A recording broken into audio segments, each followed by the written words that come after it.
one of racing's most historic venues. With so much history inside the walls of this facility, more now to be added over the course of the next couple of hours.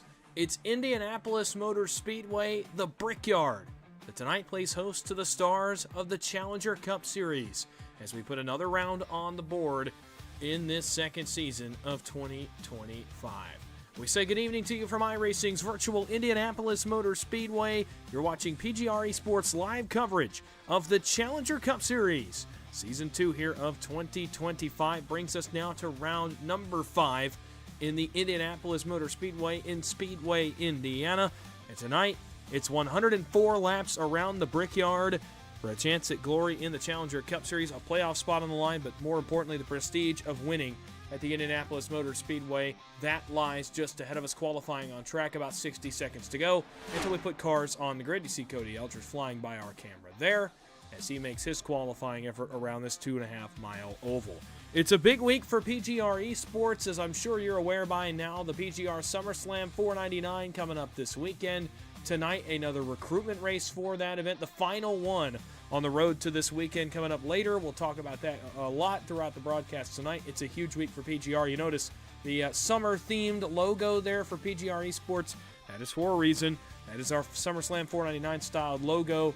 And I wanted to add a little flair to this broadcast, obviously, and kind of just set the mood for that event as well. We'll tell you everything you need to know about that.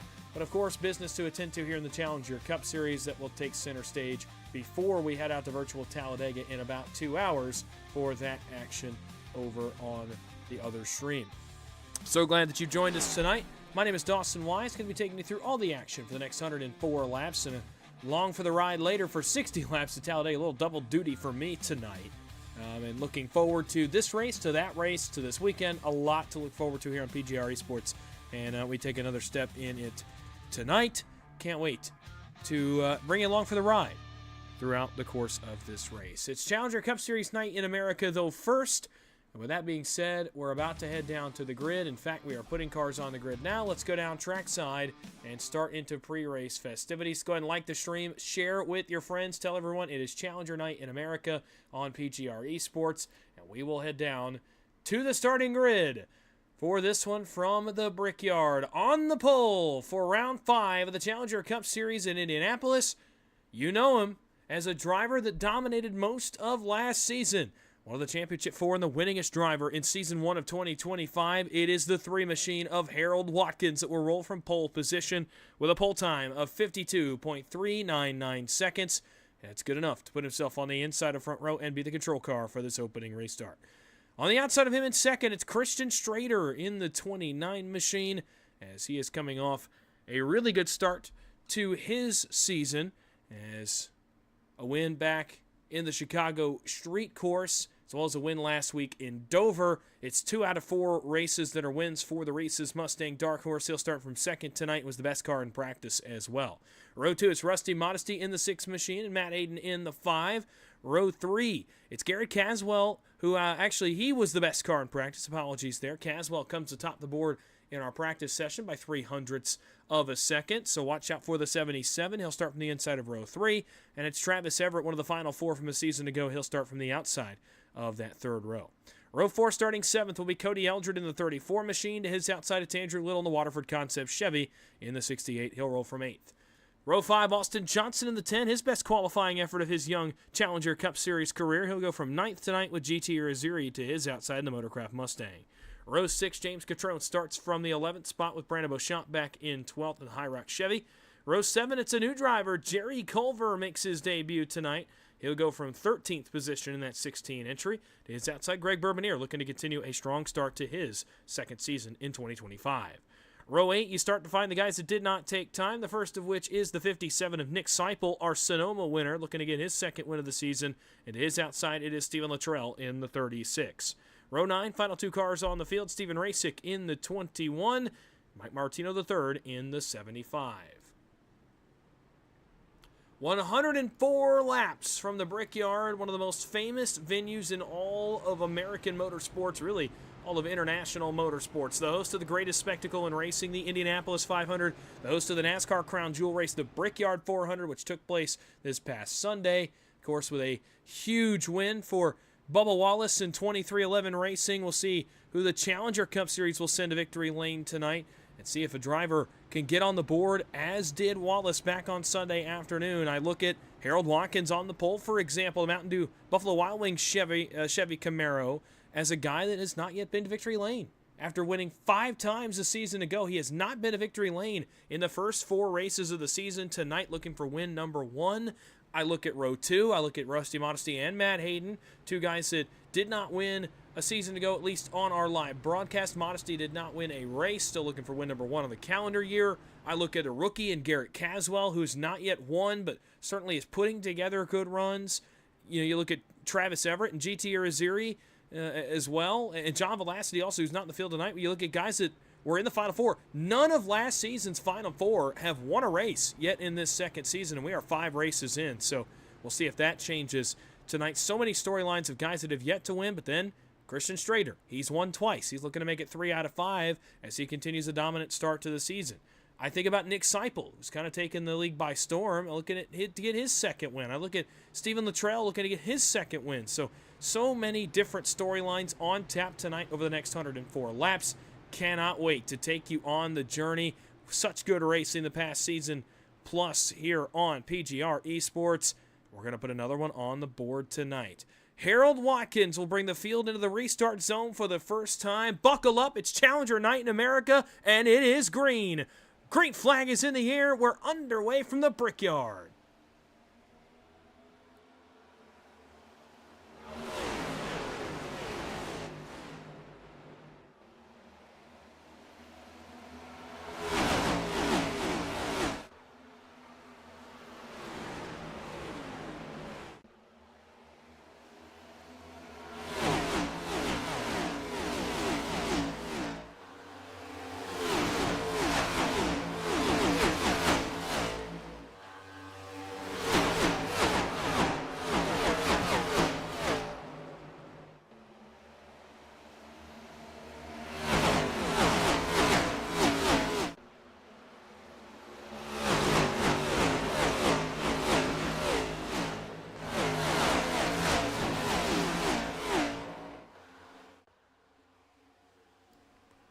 Lap 1 complete, and it was side-by-side for most of the opening lap between Harold Watkins and Christian Strader, but now Watkins cycles out in front and maintains the lead on lap number 2. 26 laps in this opening stage. The fuel window is only 23 laps. It'll be interesting to see how drivers handle the strategy in this opening stage. No change across the top 5 besides Matt Hayden, who was able to get in front of Rusty Modesty in that opening lap.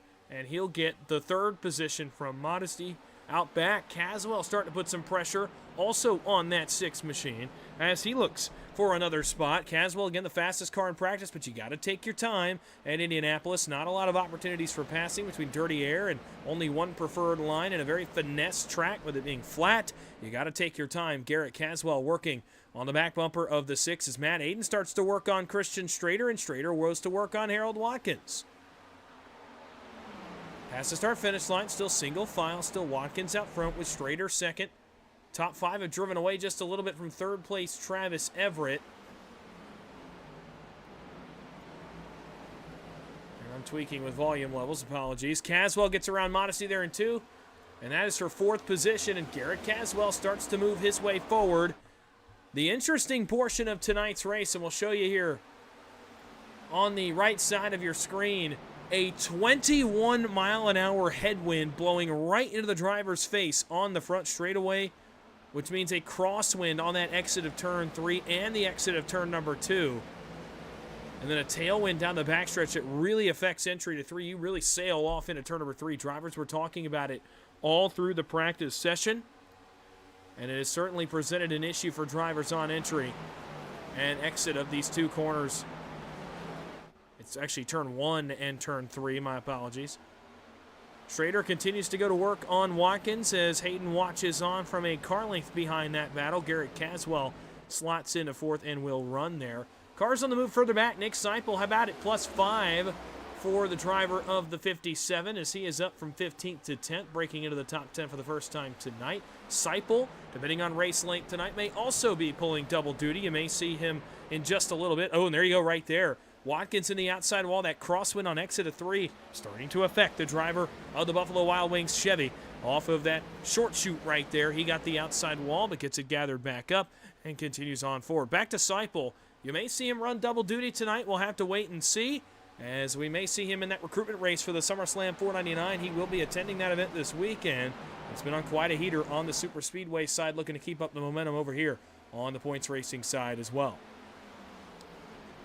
All quiet across the top 4. Matt Hayden starting to put some pressure on Christian Strader, but now gets the outside retaining wall off of the turn number 2 area. Strader holding really, really close touch with that Buffalo Wild Wings look. A brand new paint scheme aboard Harold Watkins Chevrolet as he looks to go to victory lane for the first time this entire season. And after the season he had a season ago, he won Daytona to open the season. He won the Bud Shootout at Daytona and won a couple of the early races as well. Harold Watkins had a monster start to the season last season, has not been quite as fast this season for him. Battle out back, that was Stephen Luttrell. He's going to get passed, I believe, by the Jerry Culver machine. One car already on pit road. It's actually 2 going to be on pit road. Brandon Beauchamp and Mike Martino. You see Beauchamp coming to pit road in the High Rock Chevy. Can't tell what the issue seems to be on that car. Maybe just trying to make it to the end of the stage, and Mike Martino is down as well. Quick start. Glad to have you with us. Field starting to spread out just the slightest bit, although Watkins still has his mirror full of these 2 cars behind him, but now gains a little bit of an advantage through the later portions of the run. Looking at the live chat, Jimmy Fitzmaurice in the chat, Johnny Cook rooting for Garrett Caswell, and William Luttrell, of course,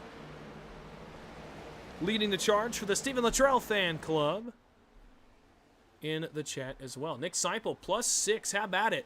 For the rookie, he gets around Andrew Little. That is for 9th position, and now working on GT Irizarry and Cody Eldred. That would get him up to 7th, should he get both of these spots. So Seipel is one of the men on the move right now in that Premier Racing Setups Ford Mustang. We'll watch his progress through the front of the field. Up front, the battle starts to tighten up again. Here comes Christian Strader, looking for win number 3 on the season already. He won back at Chicago. He won last week in Dover, both relatively dominant efforts. Chicago more in the second half of the race. Dover really was an all-day affair, but the caution flag has flown for the first time tonight. And I'm not particularly sure who this one's for, but that should give us a pretty decent idea that Stephen Luttrell has major damage aboard that 36 machine. So tough start to his night. In fact, his left front wheel has completely stopped moving. That's not... it's not a great situation, so we'll go back. We'll take a look at what happened to Stephen Luttrell. Looks like a problem here with Austin Johnson.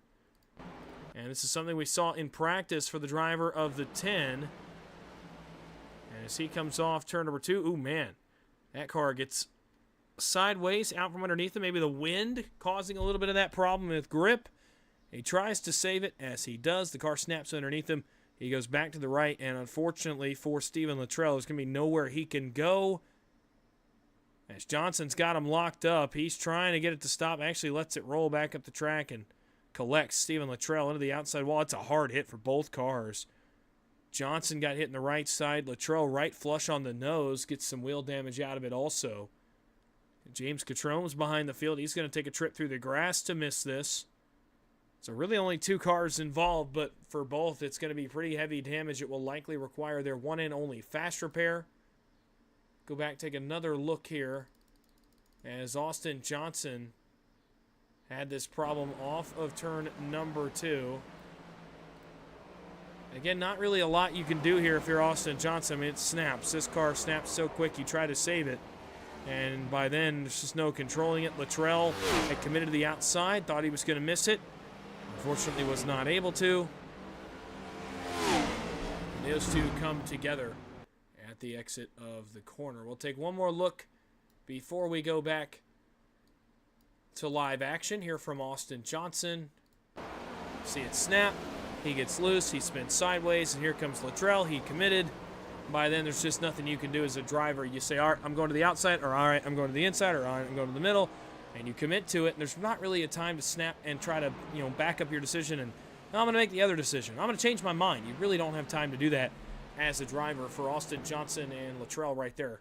Unfortunately, that was the case. Race off pit road. Harold Watkins still the leader. Top 5 holds serve. Nope, not true. Rusty Modesty comes off 9th.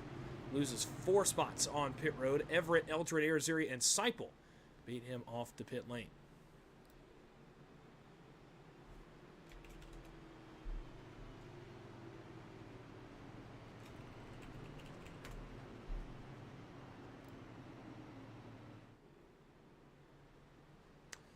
So we'll get back to green here in just a couple laps on lap 11. It'll be 94 to go in the race. It'll be 16 to go in the stage.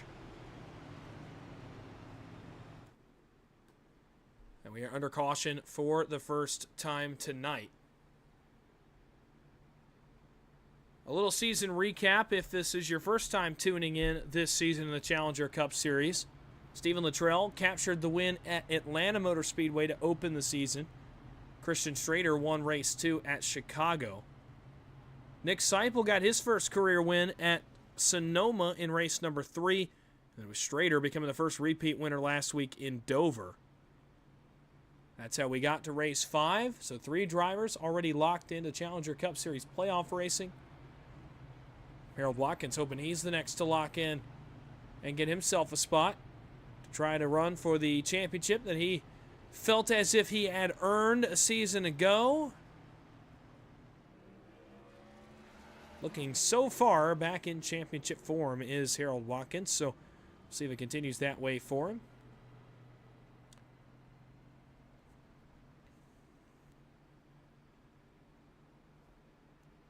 Talked a lot about this weekend. Hope that you'll join us for those races, starting with tonight's final recruitment race for the SummerSlam 499. I was hoping we'd have some representation from the Challenger Cup Series over there. Doesn't seem to be a ton, but maybe one last push will get those guys involved. But no, it's all in good fun. But that is going to be a fun event as well. I know Garrett Caswell should be there in the 77, so we'll have at least some representation. Cody Eldred, I think, is also entered that race. Nick Seipel, of course, in the 57.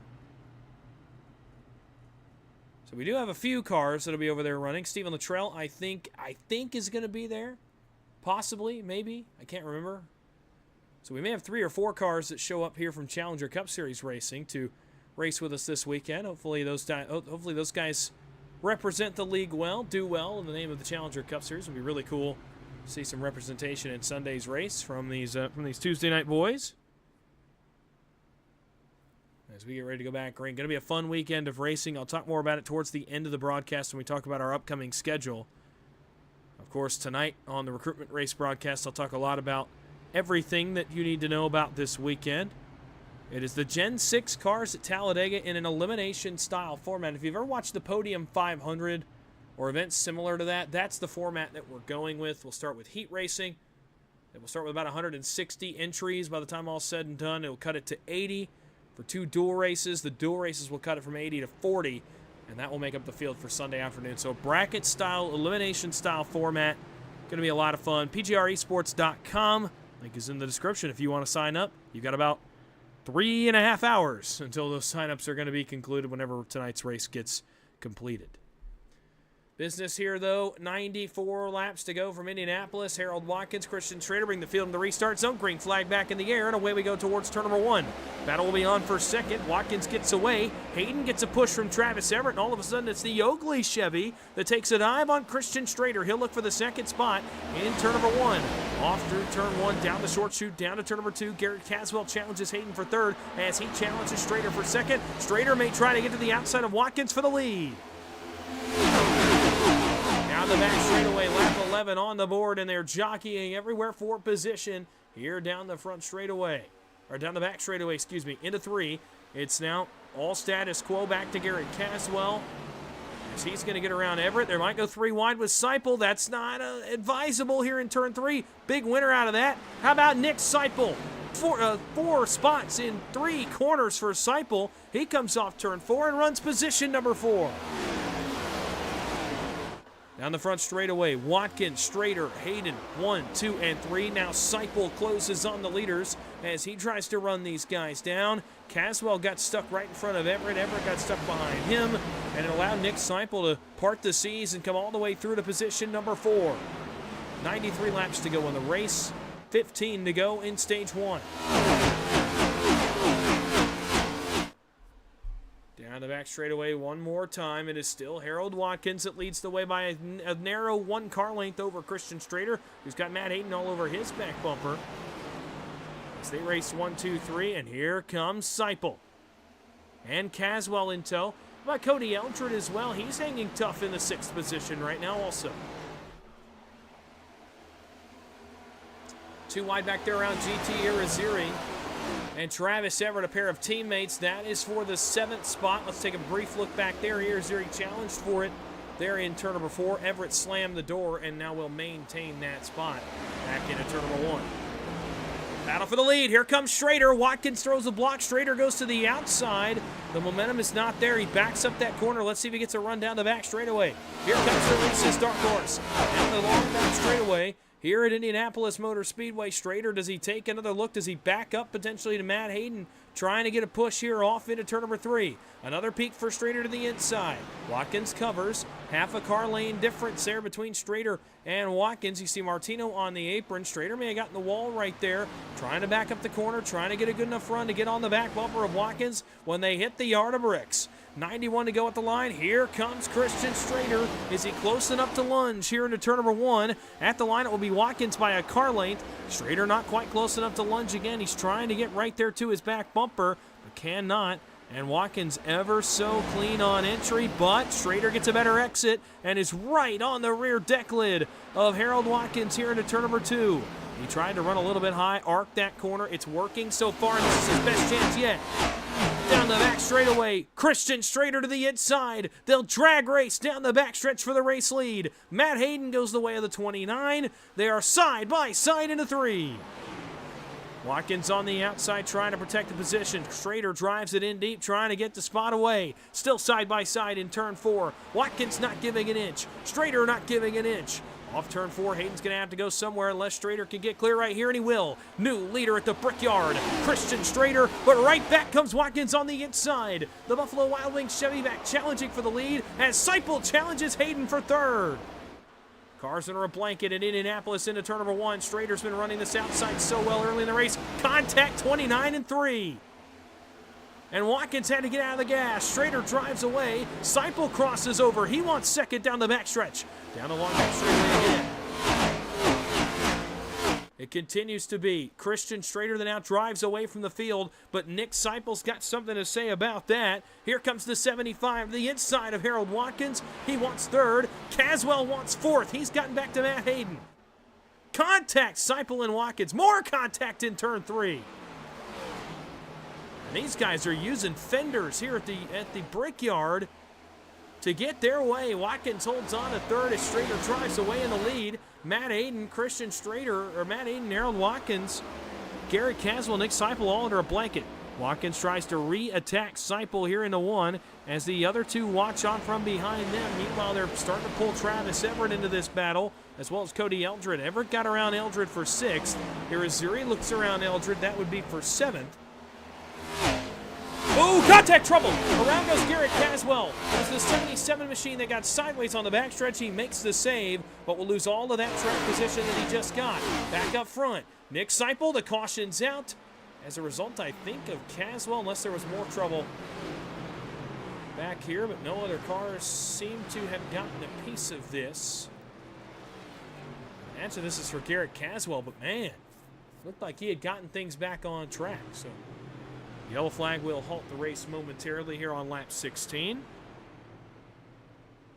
We will try things again. Let's go back and take a look. This was right around Garrett Caswell as we got a bad camera angle there off turn number 2.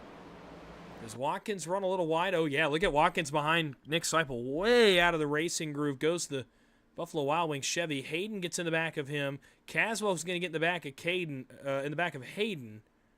And around goes Garrett Caswell. And I'm guessing this is what the caution was thrown for. But again, Caswell's off the racing surface. It's just one car. My initial thought was that they wrecked again up there around Hayden and Watkins, but it does not look like they do. Unless something happens up there that I didn't see, but see Travis Everett. He dives to the inside as these guys get woed up. No, it does not appear anything else happened up here around Matt Hayden, so the caution gets thrown for Caswell off the exit of turn number 2. Let's go back, take another look at that. It's an accordion effect that goes backwards to him. Watch Watkins ahead of the 77 and the 5. He's going to get the wall. Hayden's going to get him. And it just bounces its way back. Caswell's going to hit the outside wall. Then he'll nose in the inside wall. That is what brings out the second caution flag of the evening here on lap number 16. Take one more look at it here off of turn number 2. Garrett Caswell racing right behind Matt Hayden and Harold Watkins. Bang, right there. No time for Caswell to react to the car. He gets to the back of Matt Hayden. It spins him to his left, and he bounces off the inside wall as well. Tough break, but Caswell, long way to go to get back in this. A fast repair in the pits, but he shouldn't need it here. Should be able to fix that damage, get back out on track without using it, and get right back to it. Up at the front, bit of a shuffle here in the running order. Christian Schrader continues to lead, but Nick Seipel plus 13 on the night up to second. Goes to 75. Harold Watkins falls from first to third. Matt Hayden runs in fourth. Travis Everett up 1 in fifth. Cody Eldred up 1 in sixth. GT Rosiri up 3 spots to seventh. Rusty Modesty down 5 to eighth. James Catrone up 2 to ninth. And Greg Bermanier cracks the top 10 in the 10th spot. Stephen Luttrell plus 5, one of the biggest movers in the field, from 16th to 11th. Couple cars on pit road repairing damage. Garrett Caswell and Steven Rasick. Rasick is already, I believe, 1 lap down at this point in the race. Mike Martino is 3 laps down in 18th. Everyone else continues to be on the lead lap, and actually that does include Steven Rasick. So 17 cars out of 18 on the lead lap, and everyone is still running at this point in the race.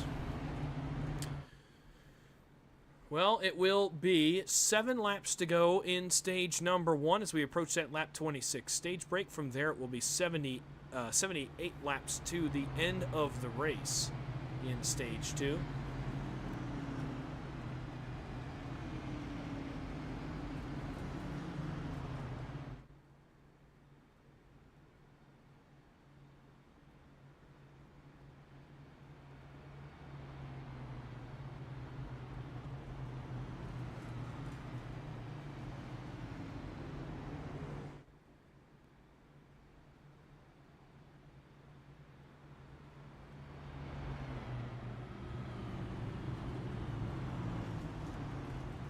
So we get back lined up. Christian Schrader, Nick Seipel on the front row for this race start.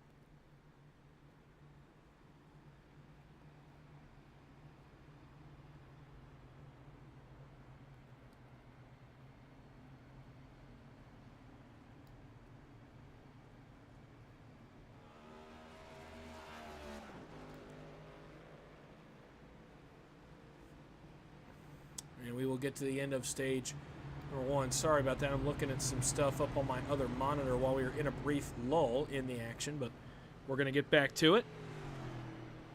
Happy to have you with us here on PGR eSports as we continue on through this one.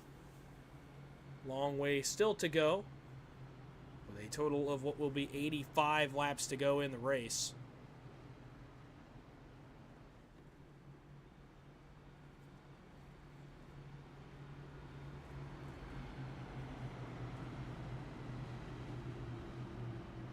Continuing to look at stuff up on my other monitor. There's some wild world news unfolding. I don't delve into world news a lot. I know I do sports sometimes, but this is certainly an interesting one here as we get into some world news before we go back under the green flag.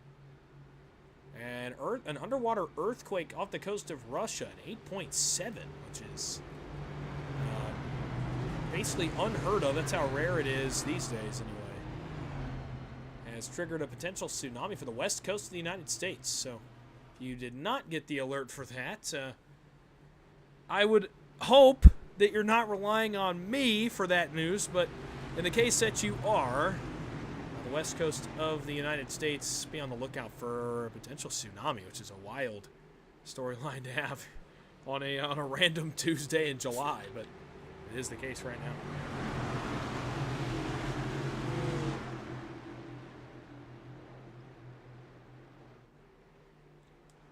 That was taking a drink of water. Green flag back in the air. 85 laps to go in the race. Just 7 to go in stage 1. Strader, Watkins, Seipel. Watkins gets to second. Seipel got beat on the restart. It's going to have to file in behind Watkins. He'll try to cross over here on the exit of turn number 1. He actually, I think, wants the outside of that battle. Ooh, contact. How about Nick Seipel getting a little bit aggressive there with Harold Watkins? Ooh, Hayden got the fence in a big way. Here comes Travis Everett. He wants 4th. GT or Azuri trying to follow him through as well. And those teammates look pretty sporty down the back straightaway. Off into 3. Matt Hayden goes way wide. He's all the way back to 6th. He might lose that to Cody Eldred. Something obviously wrong on the Matt Hayden machine. He'll go all the way to 7th. Strader drives away down the front stretch. As the field singles out behind him. Boy, huge lead here for Christian Strader. Goodness. As they roll off into turn number 1, Strader continuing to lead the way over the remainder of the field. No real major battles right now. Hayden actually might lose another spot. That would be to Rusty Modesty back in the 7th position. So Matt Hayden, he's got serious problems. He's ailing here. He's trying to make it to the end of the stage.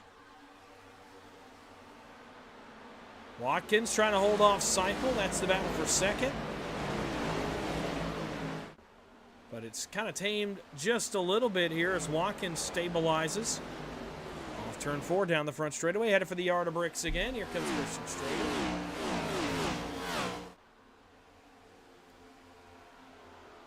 He will lap by lap 22, 5 laps to go in stage number 1.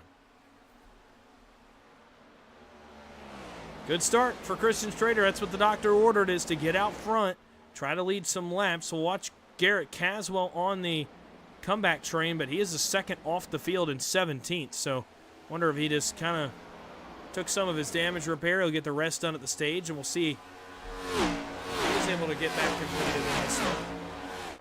Nick Seipel continues to look at Harold Watkins for 2nd. We'll go back there for a moment. Battle is on for the runner-up spot as they work through turn 3 and back down the other end into turn 4. Harold Watkins, the first one to really venture up the racetrack at all. If it saves tires, I guess that's a bit an impact. It gets him a little exit speed, too. And it's allowed him to keep a gap on Nick Seipel here. You see about 2 car lengths down the front stretch that he's had really this whole run by running up a little bit from where everybody else is going. It's really only in 2 and 4. We'll see if he does it here again down here in turn 2. And he will. He'll run about a lane off. He'll arc it down. Oh, it didn't really hit his spot there, though. He'll have to lift here on exit, and that's going to bring Seipel to him and alongside him. Battle for 2nd. Nick Seipel on the inside. Harold Watkins on the outside. Seipel across the nose of the 3. He'll get the spot. Now he'll look at Strader here for the race lead. Big slide from Seipel, though, as he tried to get on the throttle out of turn number 3. Didn't lose a ton of time. Will now try to chase down Christian Strader, who leads the way. 3 laps to go at the line in stage number 1. And right now it is all the races. Ford Mustang Dark Horse that is pulled away by 1 second over the remainder of the field. An update on Matt Hayden. He has come to pit road. He is 15th, now 16th on the speedway. He's going to jump the stage, try to get some track position that way and potentially fix whatever is ailing that 5 machine.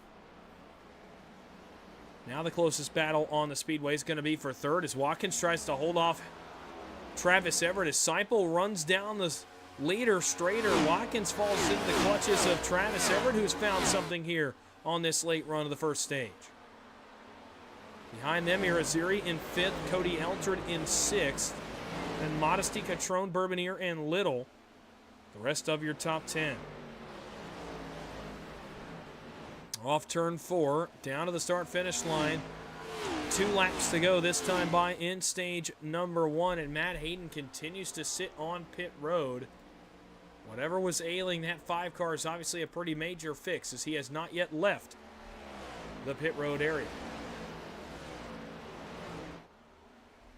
We'll wait and see on that. Meanwhile, Strader, a lap and a half left in stage number 1. He has stabilized the gap over Nick Seipel, who cannot get any closer than about 9/10 of a second to the back end of that brown and yellow and orange Ford Mustang.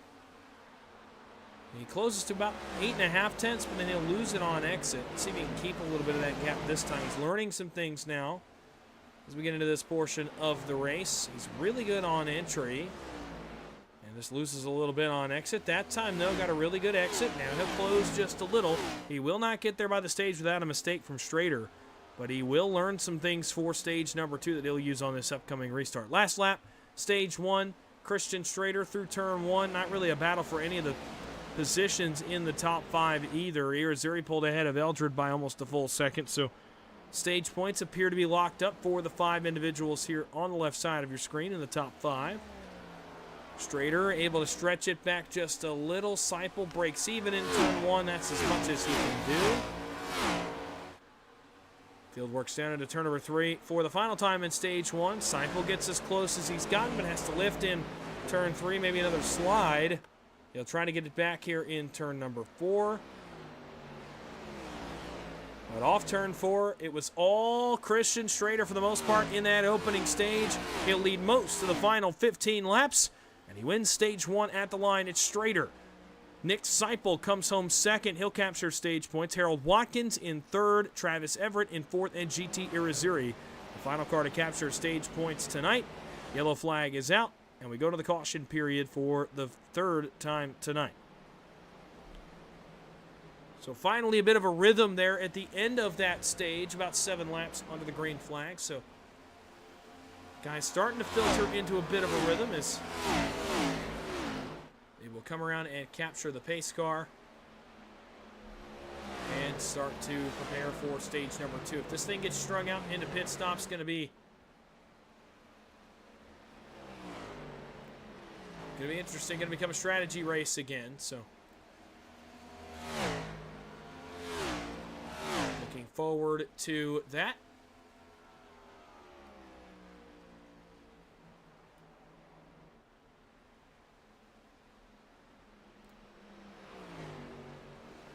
Christian Strader comes around behind the pace car to end stage number 1.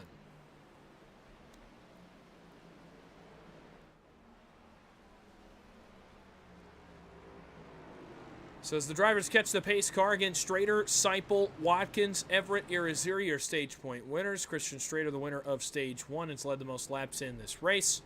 That will bring us to the conclusion of stage 1. With that being said, we'll hit a quick break. We're going to go PGR nonstop so you don't miss a thing. As we will come back for the conclusion of tonight's event from the Brickyard. The final 76 laps coming up from Indianapolis after a short break. You're watching PGR eSports coverage of the Challenger Cup Series. We'll be right back after this.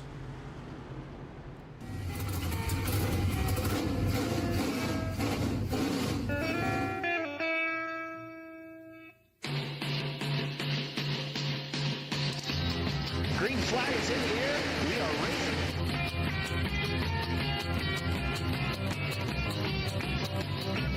Three by three.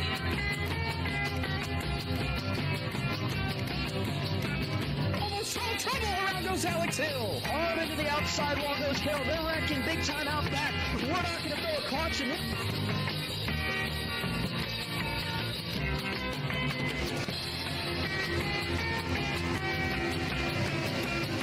Finish. Who gets it in the line? Cody Nagels wins it at Talladega.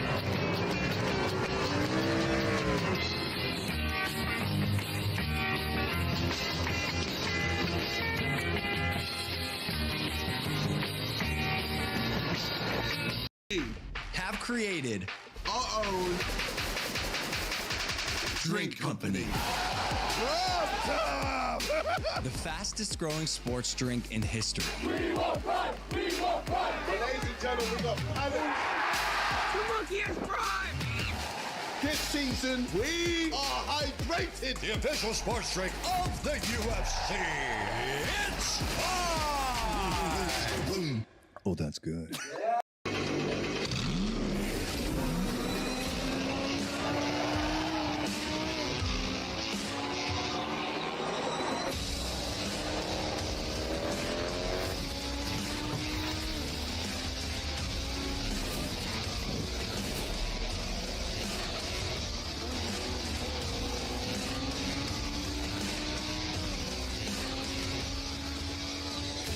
I played a couple of simulators, and this was like very responsive, especially the hydraulics and stuff, the motion and stuff was really, really on point. But you feel like you're really driving, it feels real.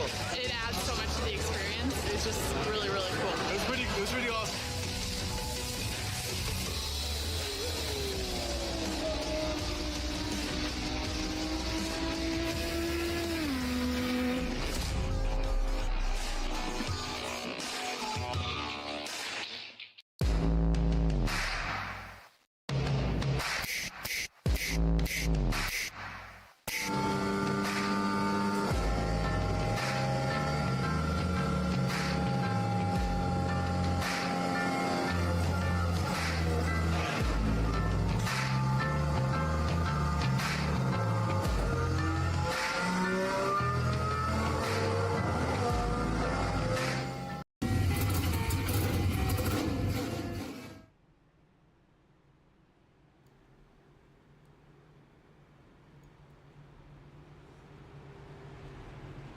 Welcome back to the virtual Indianapolis Motor Speedway as we bring you coverage of the Challenger Cup Series race number 5 of Season 2 here in 2025. Stage 1 complete. Now Stage 2 still to go. It'll be 74 laps to go to be exact. And we will get this thing going for the final stage. Strategy call on pit road. James Catrone gets a faster pit stop. Takes 2 tires, gets to the front of the field. He will lead the field now under this, the third caution of the night, the first for a stage. Nick Seipel was the first car on 4 tires off pit road. He'll start second. It'll be Christian Strader and Stephen Luttrell on row 2. Travis Everett, Harold Watkins on row 3. GT Arziri, Cody Eldred on row 4. Rusty Modesty, Greg Bourbonier on row 5.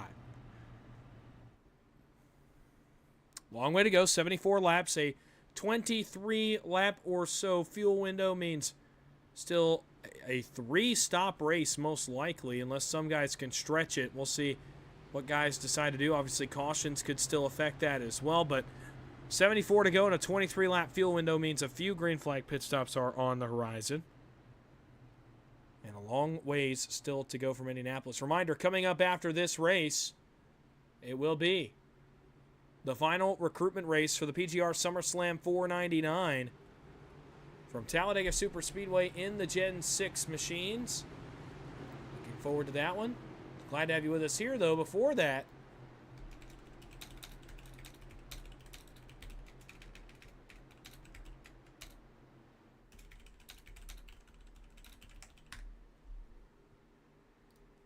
so still a long way to go. Glad to have you with us.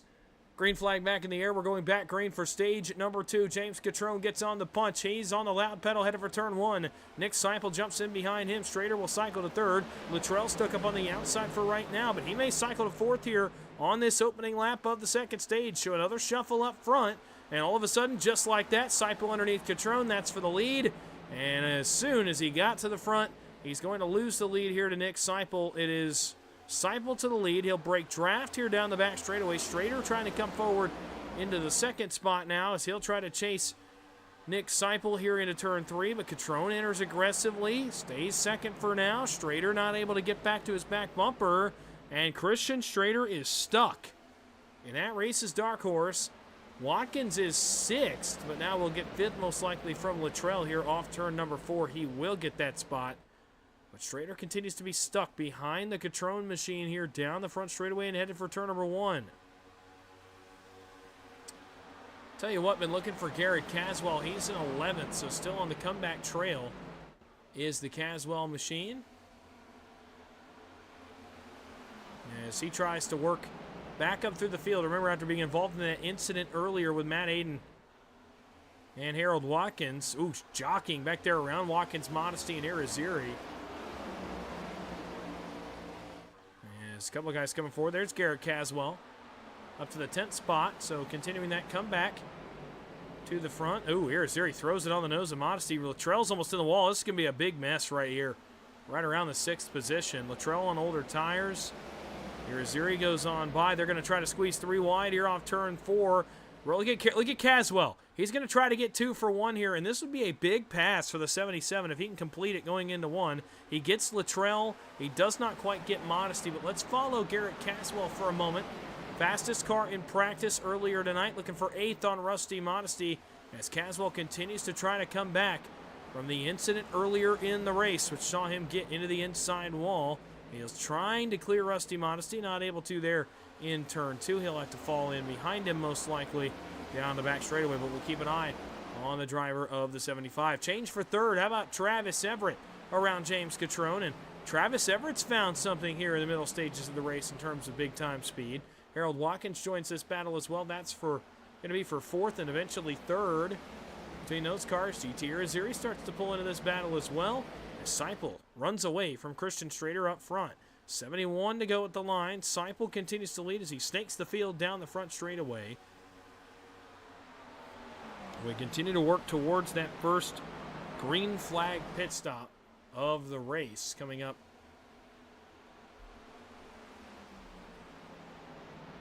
here in just a little bit. I figure it'll be somewhere right around lap 55, maybe a little earlier than that, if we continue to run under the green flag.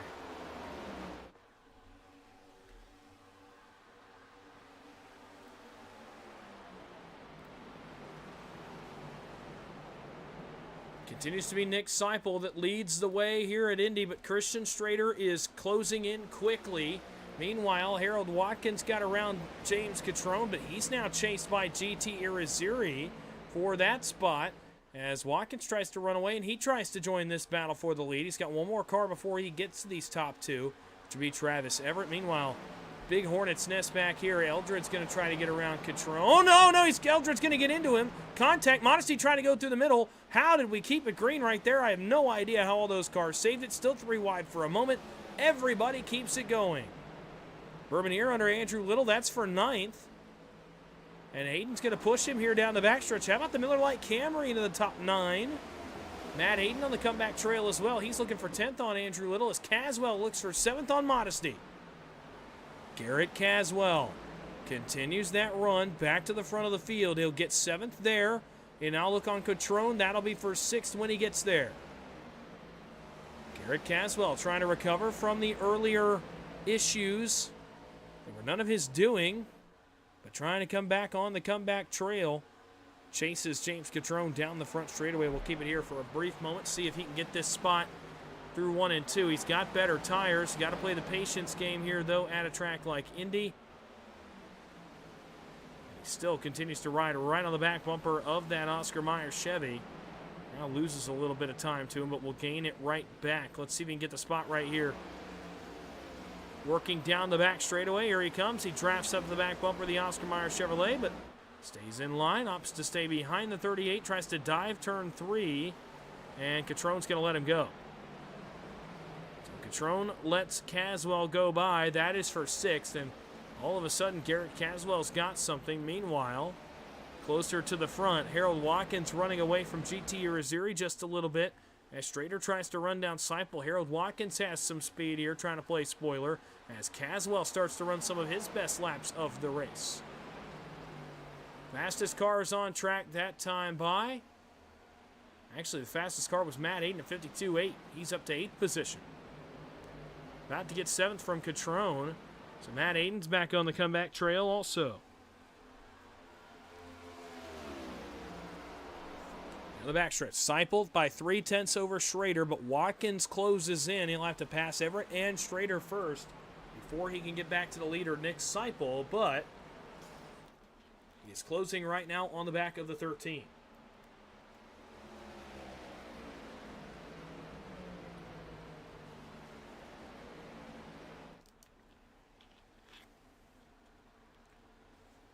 It's odd how much this race looks like the Indy 500 with them snaking back and forth trying to break the draft, going down the front stretch and back stretch. It's so interesting to me how much those two disciplines look alike. Watkins may have company here momentarily from GT Irizarry, who's not let him lose touch. It's going to be interesting to see if Irizarry hangs with the leaders here. Seipel continues to keep it about constant, about 0.4 back to Strader, who keeps arm's length. About 1.3 seconds back to Everett and 1.7 back to Harold Watkins. Next time by 66 laps to go in the race.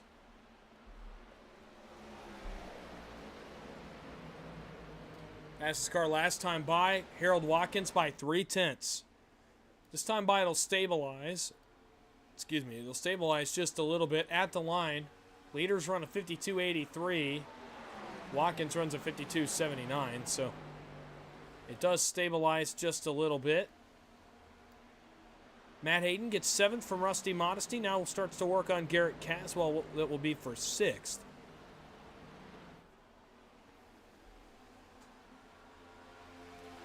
As the field goes down the back straightaway, Seipel pulls just a little bit on really everybody. It's pretty constant right now for Nick Seipel. Hasn't lost a ton here to Watkins, who had been the fastest car on track. Has pulled a little time on Everett and Irizarry, and now pulls about a couple tenths on Strader, and all of a sudden Nick Seipel, the rookie, starting to set sail, looking for his second win of the season.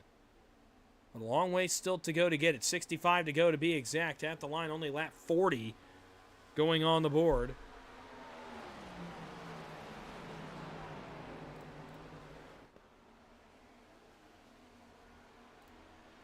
As we continue to work around this 2.5-mile oval, it continues to be Nick Seipel out front.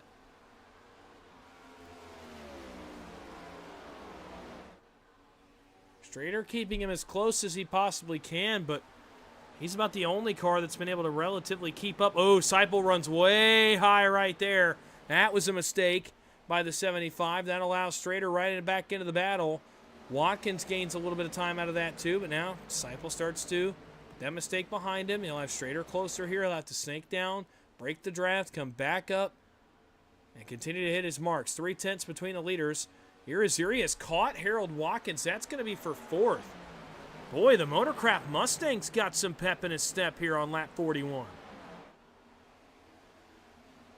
All of a sudden, Everett and Irizarry have found something here in the middle stages of this race on the long run, that they are both now very fast cars, capable of potentially winning this race. Meanwhile, if you look back there in 6th, Garrett Caswell losing touch with the leaders and going to fall into the grip of Matt Hayden here. That will be for that 6th position, as Matt Hayden continues his run to the front, and the comeback trail for him. Fastest car on the racetrack last time by was Travis Everett with a 52.69. All of a sudden, Travis Everett's got something here. Talladega winner from a season ago. Raced in the Final Four at Pocono. James Catrone's on pit road in the 38 that time by. He's a lap down in the 17th position. Only other car laps down is Mike Martino. He has called it a night as of lap 18. Everybody else still on the lead lap. Big slide. Seipel, another mistake on the exit of turn 2. This one does not cost him a lot of time to the second place car Strader, but Watkins now only a 2.5 back. Travis Everett only 1.1 seconds back. All of a sudden, Seipel, you cannot make these big-time mistakes. Runs a little high there in turn 3. That allows a 10th for Strader. Goes back to his line in turn 4 and drives away again just a tad. Matt Hayden gets 6th spot from Garrett Caswell, who continues to free fall back there in the 7th spot after he got all the way up to 6th, nearly got P5. He now drops back down to 7th position on the racetrack and now being chased by Modesty and Andrew Little. That will be for 8th and 9th. Christian Strader back on the back bumper of Nick Seipel. It's about 4 car lengths here into turn number 2. And down the long back straightaway, Christian Strader not going to let him get away easy here. As we're about halfway through this fuel run, we anticipate about 10 to 12 laps from now, there being green flag pit stops on the horizon for these guys.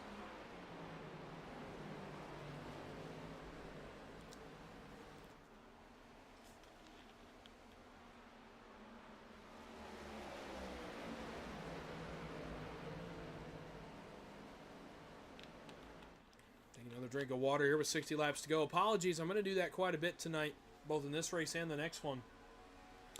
My voice not very reliable so far today, and I really need to keep it as good as possible for this weekend, and not a good time to be starting to sound a little bit sick, but we will power through nonetheless. Lap 44 on the board. Next time by 60 laps to go. We are just about 12 laps from halfway at the Indianapolis Motor Speedway. Actually, scratch that. We're about 8 laps from halfway. Apologies. So we're almost halfway home. Seipel, Strader, Everett, Watkins, Irizarry, your top 5. Then it's Matt Aiden, Rusty Modesty, Andrew Little, Cody Eldred, and Garrett Caswell. So something happened to Caswell. He lost 3 more seconds and 3 more positions. So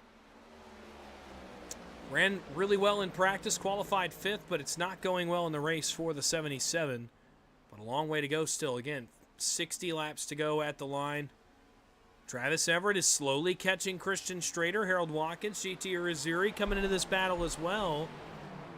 Everett cuts it under a second for the first time tonight. Travis Everett may just have some race-winning speed underneath that 13 machine, the Black Rifle Chevy.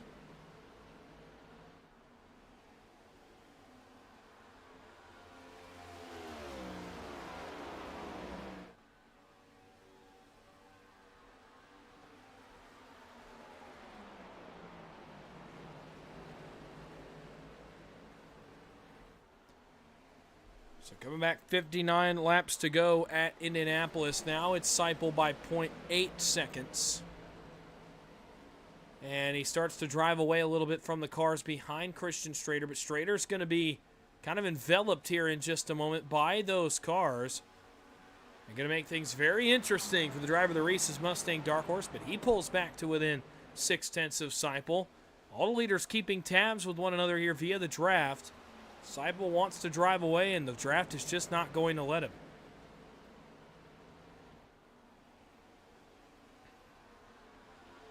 Down the back straightaway, Seipel, Strader, Everett, Watkins, Irizarry, no change. But about to be a change. GT Irizarry has caught Harold Watkins side by side for 4th in turn number 3. And Irizarry comes out on top. It's teammates 3-4. And Harold Watkins, for the start that he had, few cars have adjusted here in the mid stages of the race. And now Watkins look at a win, getting further and further away from him as he falls 2.3 seconds behind the leaders. Back behind him, bit of a hornet's nest back here around James Catrone. As he comes off pit road with fresh tires, you see the battle here is for 8th. Well, it was for 8th, apologies, between Little and Eldred, but now Andrew Little going to get on past Catrone and kind of separate those cars just a little bit. Back up front, Seipel driving away 0.8 of a second over Strader, 1.4 over Everett. And all of a sudden, the rookie looking real good. So far in this one. Down the front straightaway once again at the line. 4 laps short of halfway. 57 to go.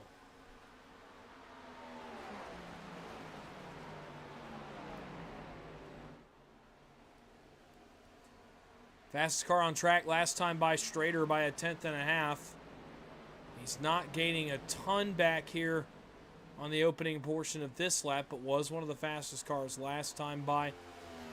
Travis Everett dead even with the leader. Everybody else slower than our race leader right now, as they start to lose touch just a little bit.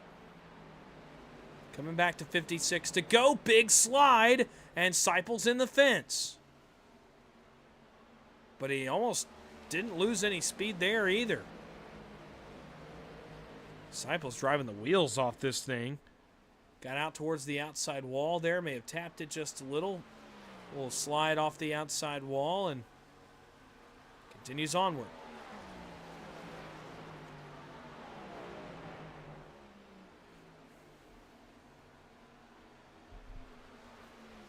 A ton going on the racetrack right now. Modesty Little is the closest gap on track, actually Little to Eldred, so we may go back there in just a moment. Really, everybody else is pretty spread out across this racetrack. But I'm watching that battle to see if it gets any better. Oh, another big moment for Seipel, and again, it's turn 3. And if you'll remember back when I talked about the weather, there is a 20-mile-an-hour crosswind right in that section of the racetrack that is really providing some issues for drivers, and it's getting to Seipel now in a big way. And he'll have to shore it up, or Strader will take advantage. One of these mistakes will be really big, and he will take advantage of Seipel's slip-up from the race lead. So far, so good, though. As we tick 50 up on the board, it'll be 54 to go. We are 2 laps from halfway when we get back around to the start-finish line. And right short of pit stops.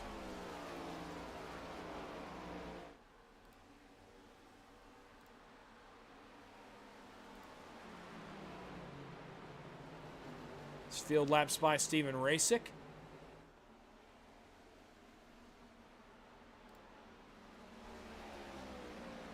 Off turn 4, Seipel continuing to lead.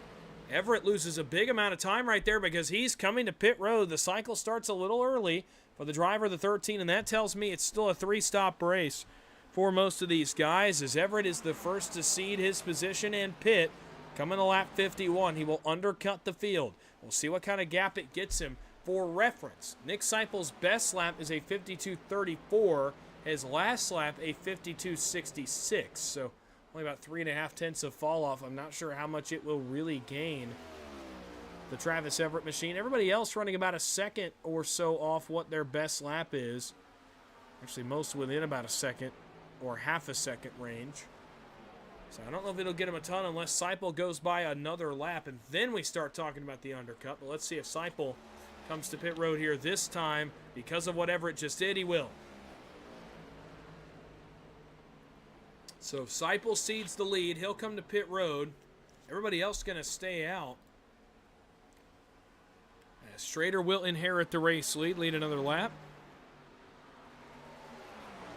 He's ticked off a bunch of those tonight, so has Nick Seipel. So, interestingly enough, Strader going to run the long game here, and you wonder, is there a chance that he could try to go long enough to potentially make this a one-stop race to the end? Either way, he may make his last pit stop shorter. A little bit smaller splash may be the difference between winning and losing in this race, so we'll see if that's the case. But I don't know if he'll be able to go long enough to make it a one-stop. To make it a one-stop race, he'd have to get all the way to about lap 59, and he's not going to go that far. He'll go right here to lap 52. He will pit. GT Oziri will pit. Harold Watkins will pit. And now the onus is on Andrew Little. He's going to pit. Cody Eldred's going to pit. Rusty Modesty's going to pit. Stephen Luttrell going to come down pit road. Brandon Beauchamp coming down pit road. Greg Bourbonier coming down pit road. And all of a sudden it is everyone that is on pit road. Problems on pit road for the leader, Nick Seipel. A penalty on the pit lane for the 75 has dropped him behind Travis Everett in the running order. And a big shake-up to this race as Nick Seipel gets busted on pit road and will now hand the lead likely over to Travis Everett. He will try to run down Christian Strader. Let's see where these guys all cycle out. You see Everett go by Oziri.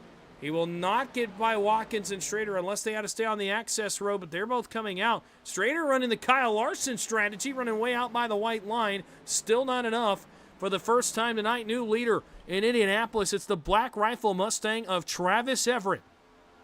Another one of the Final Four last season, has not yet won this season. In fact, 3 of the 4 run inside the top 4 on the racing surface. None of them have been to victory lane yet in this second season of 2025. Looking to change that tonight is Travis Everett. He leads Strader by 1 second, 1.3 over Watkins, 4 seconds over the remainder of the field.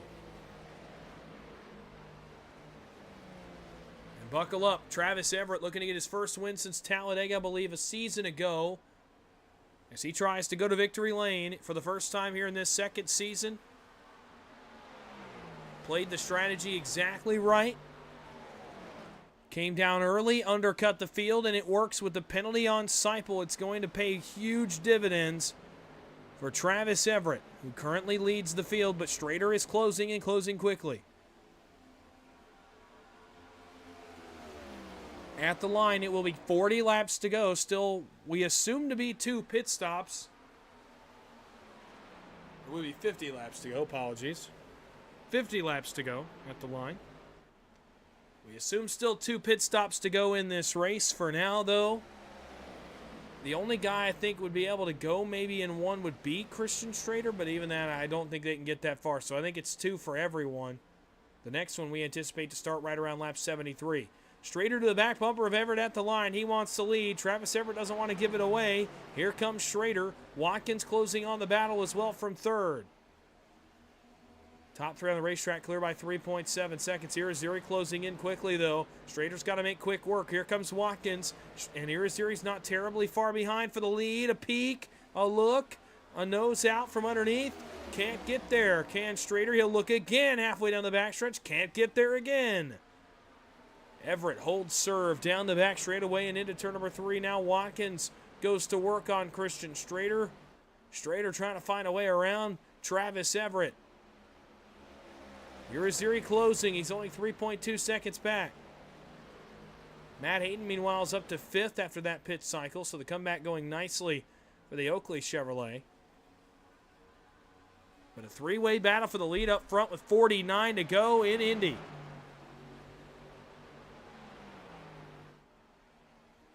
Again, still 2 pit stops to make, so this race is not by any means in its absolute final stage, but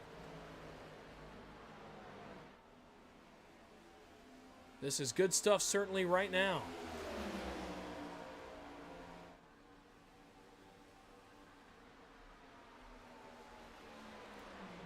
Still Everett by a car length over Christian Strader and Harold Watkins. Top 3 under a blanket. Only 2.95 seconds back to GT Irizarry, who is slowly getting his way into this battle. This may be a 4-car battle when all's said and done. Meanwhile, Matt Hayden trying to hold off Andrew Little. That will be for 5th. Nick Seipel, last car on the lead lap in 15th. So a penalty served by Seipel means that his chances of the win likely over without another caution. Strader took another look here in 2. Gonna try to lean underneath him here on the end of the back straightaway. He's gonna have a great run to his back bumper. Best opportunity yet. Here comes Christian Strader. He looks to the inside. Everett trying to throw the block. Strader noses out from behind him. Can't get all the way to the left rear quarter panel, and Everett holds serve again. Defensive masterclass. Oh, but hold everything.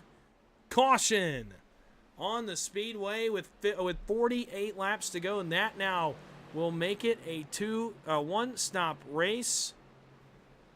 I'm not sure. The caution, I think, is for Austin Johnson. Let's take a look, and it is. You see him out of shape down the backstretch. This was right in front of Matt Hayden. Oh, boy. Gets loose again. Matt Hayden gets in the back of the 10 just a little bit. I think we would have been stayed green, but he comes back up. Stops on the racetrack, and that, of course, is going to draw the caution from the race control tower every time. As it's Austin Johnson going around on the exit of turn number 2 for the second time tonight. Take a couple more quick looks at this one. It's pretty run-of-the-mill for Indianapolis. You see he gets loose. Matt Hayden, obviously not wanting to lift too much there on the back of Johnson. Johnson goes around and stops there on the backstretch. Take one more look, as we have all night from the TV spectator camera. As around went Austin Johnson.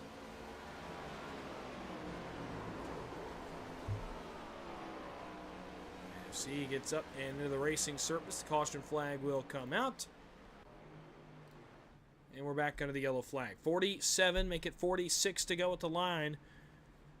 As Travis Everett is your leader, it's now a certified one-stop race for the drivers. You'll basically split the run in half once you make this pit stop, top off your gas tank. The drivers, oh, strategy call. Andrew Little at the last second turns right. He stays out. And he'll inherit the lead here at Indy.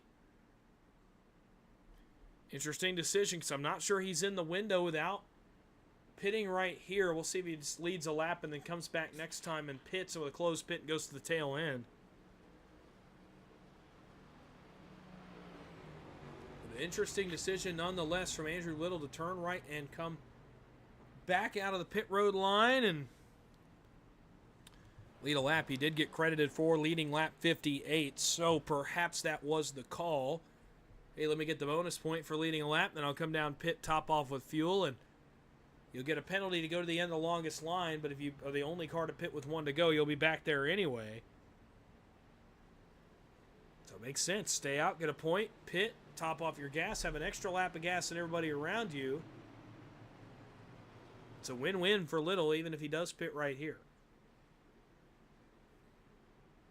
Christian Strader first off pit road. And perhaps the most notable development on this round, a pit road penalty. Second of the night, this one to Travis Everett. And the former leader of the race gets a pit road speeding violation. With 45 to go, that may be all she wrote for him. Well, it may be a penalty. I don't know. He stopped on the backstretch here, so we'll keep an eye on Travis Everett for a moment. But I thought it was a penalty. Maybe a technical issue, or he had to step away for a moment, so we'll see if that is the case with the Travis Everett machine. The longer he sits there, the more that does appear to be the case. So obviously we hope all is well with the Travis Everett machine. He still has not moved here on the backstretch. By the way, one more driver has called it a night. It is Nick Seipel in the 75 after the pit road speeding penalty. Likely headed over to prepare for the PGR eSports recruitment race coming up here in about 35 to 40 minutes. So no surprises there.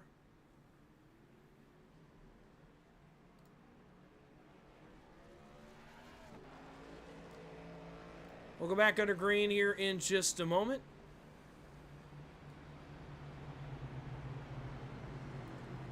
With 44 laps to go in the race, it is Andrew Little out front. On the strategy call, he did not come to pit road with 1 to go. He just opts to stay out. So something that he sees on the strategy side of things that we don't see.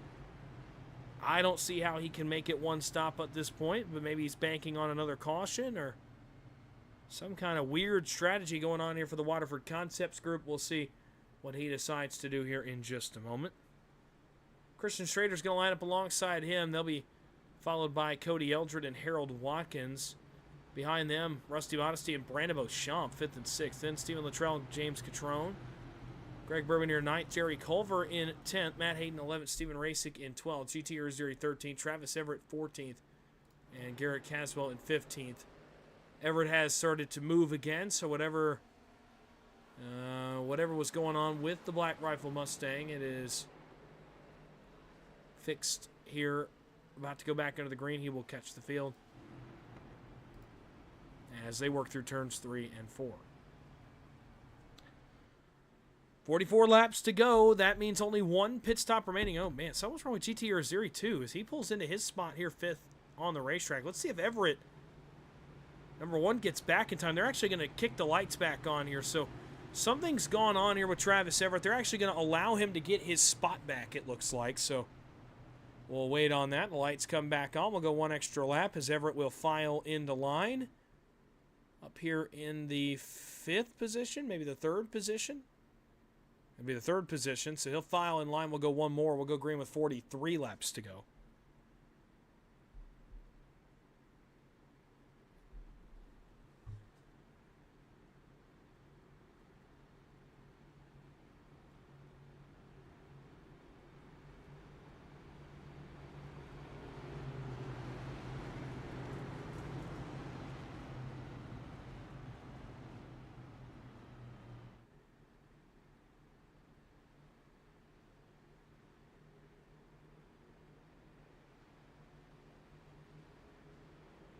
So getting ready to go back green. Andrew Little out front of the field. He leads the way, but again, the strategy is going to be the big question on board the 68 machine. The gas, can you get it to where you can make it a one-stop race? Are you banking on some cautions? I'm not sure what the call was here for Andrew Little, but nonetheless, he's going to try to make it work the rest of the way. Everyone from Strader on back we know can now make it on just 1 more pit stop. Andrew Little going to be the big question mark, and this restart could determine a lot of how this race ends. Travis Everett got the lead on the pit cycle and was able to hold off advances from arguably faster cars than Christian Strader and Harold Watkins.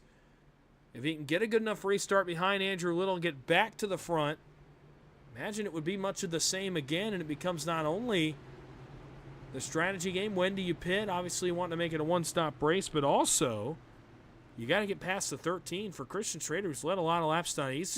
His goal here is get a good restart, get out in front of Andrew Little, and then let the rest come to him. He'll get back to the lead. He'll be able to drive away, and from there, it's play defense and make your pit stops.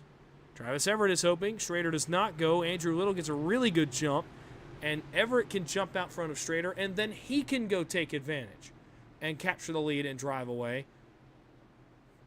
Andrew Little may be banking on another caution. Back into the restart zone one more time from Indianapolis. It is Andrew Little. It is Christian Schrader. The green flag goes back in the air, and it's exactly what Travis Everett wanted. Exactly what the doctor ordered for the Black Rifle Mustang. He'll be alongside the 29 here into one. He'll try to beat him to the punch off turn number 2 and cycle in front of Schrader, trying to clear on his nose. Schrader fights back on the outside. Everett again a dive into turn 2. He'll try to drive it all the way to the curbs. Schrader says no, sir, and Christian Schrader holds the spot. Andrew Little by 0.4 of a second. Everett under fire now from Harold Watkins. Everett throws a block. Here comes his teammate to push him halfway down the back straightaway here in Indianapolis. Down into turn number 3. Andrew Little is running for his life from Christian Schrader, but the 29 has been inevitable all night long. Trying to get back to him again. Sounded like we might have had a problem about halfway back in the field. Everybody keeps it going. Andrew Little trying to hold off an advance from Christian Schrader. Meanwhile, the battle for third continues to rage on from Travis Everett on back. Irizarry side by side with Watkins now. Everett settles into third. Irizarry settles into fourth. Eldred battles Modesty. That is for a spot in the top 6. And Eldred gets the better of the 6 car. And he'll go to work now on Watkins. 3 of the final 4 from a season to go in your picture right there, as Everett now is going to get a challenge from his teammate. Here comes Irizarry on the 13 down the backstretch, and headed for turn 3 as Schrader continues to hound Andrew Little for the race lead. When they get back, it's 41 laps to go from the Brickyard, as the battling from third on back continues. GT Irizarry has the 3rd spot now, starts to try to drive away. Travis Everett now trying to hold off a charge from Harold Watkins. Got a whole line of cars behind them as well. Schrader not quite close enough to make a move for the lead yet, but we will go back up front. Andrew Little continues to lead, but Christian Schrader continues to close. The fuel window will open somewhere around lap 82. Should drivers want to come down early and top their fuel tanks off, or if they want to run it out and try to take a little bit less of a splash just to even the strategies here late in the race, but now you got to make sure it gets to that point in your fuel tank. Andrew Little by 4 car lengths as the field works back into turn number 3 again. And crosswind continues to work across the nose of these race cars. Little by 2.5 tenths. A slide for Schrader, and Little maintains the gap. This is great and all for Andrew Little, but the problem is I don't think he can go all the way to that lap 82 number.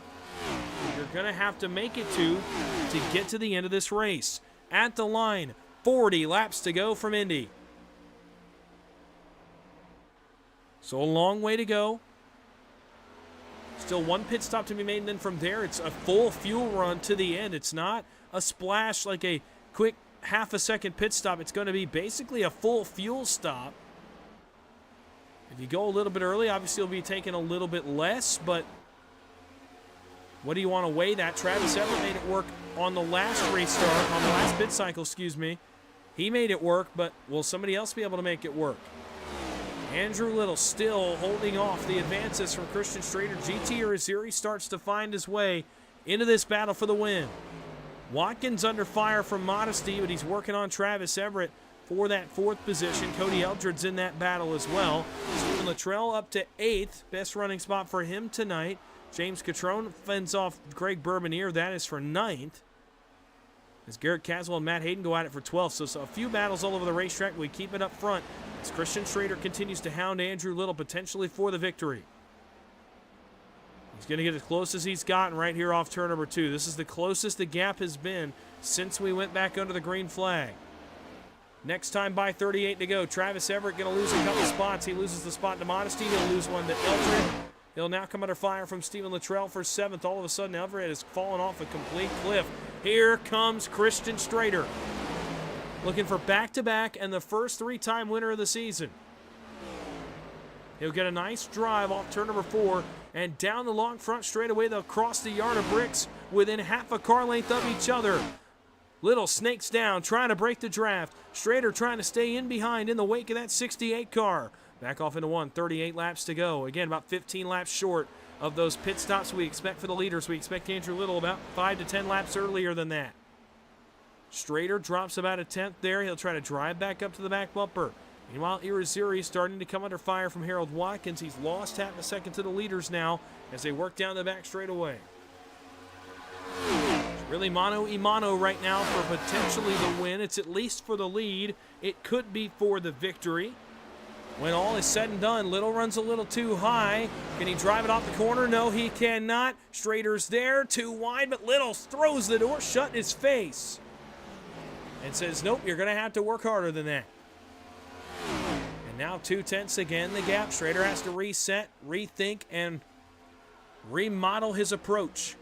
37 to go. Again, about 14 laps until that pit window opens. I think 82 coming to lap 83 is the safe bet if you want to pit right at the beginning of that pit window. We may see guys pit later than that as well. But 82 to 83, to me, is the safest option to pit and still make the end of the race. Battle continues. JT Irizarry lurks, by the way, in 3rd. He's not really gaining a ton right now, but he is still lurking in that 3rd position. Here comes Strader again. Right on the back bumper of Andrew Little one more time. Through turn 4, Little throws dirty air across the nose of his car. This time, Strader has a better turn 4, and they may drag race here down the front stretch. Little snakes to break the draft. Strader tries to get up and around him, can't do it. At the line, still Little. 36 laps to go, another one ticks off. Little again continues to hold serve. Irizarry falls into the clutches again of Harold Watkins as the battling continues from 3rd on back in this field. Through turn 2 on the back straightaway, maybe a lift right there by Andrew Little, and here comes Strader again. Down the back stretch, he'll look. Little throws the block to the inside to Strader, try to go to the outside. He's thinking about it, there's the move. Strader to the safer barrier. Little blocks him again, down into 3. Little gonna run a little bit higher on the racetrack, but does a little better job right there keeping that thing on down towards the curbs. Strader leans a nose inside, can he get there? Oh, it's so close in turn 4, and he does. Another lap, Andrew Little holds off Christian Strader and continues to lead him here on lap 69. At the line, 35 to go in Indianapolis. This is a classic battle brewing between Little and Strader. Watkins has gotten by Watkins has already gotten by Rusty Mondesi. Mondesi actually is holding serve with that battle.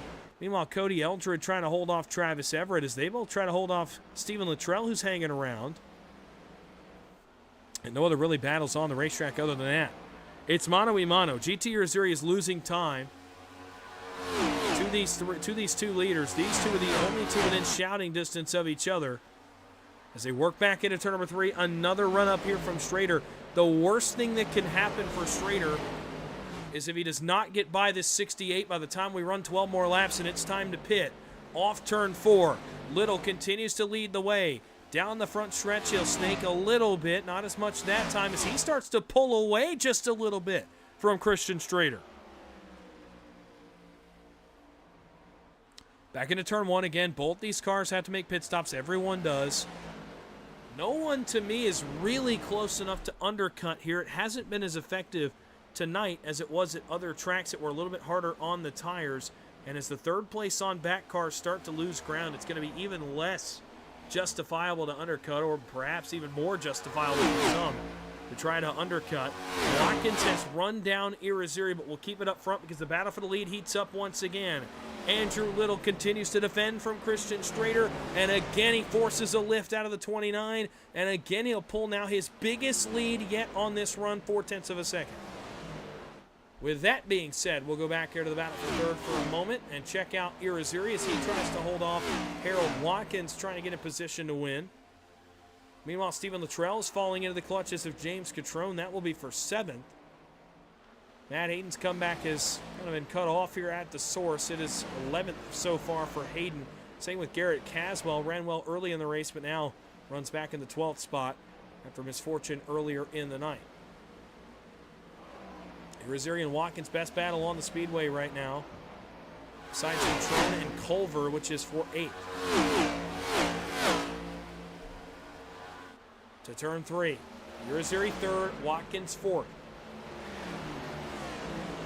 As they both work on one another. Oh, big hit to the outside wall, though, right there for Watkins. He got it in a big way and knocked the right front in just a little bit on that fender. We'll see if there's suspension damage as well for the Buffalo Wild Wings Chevy Camaro, as Rusty Modesty closes on both of these cars.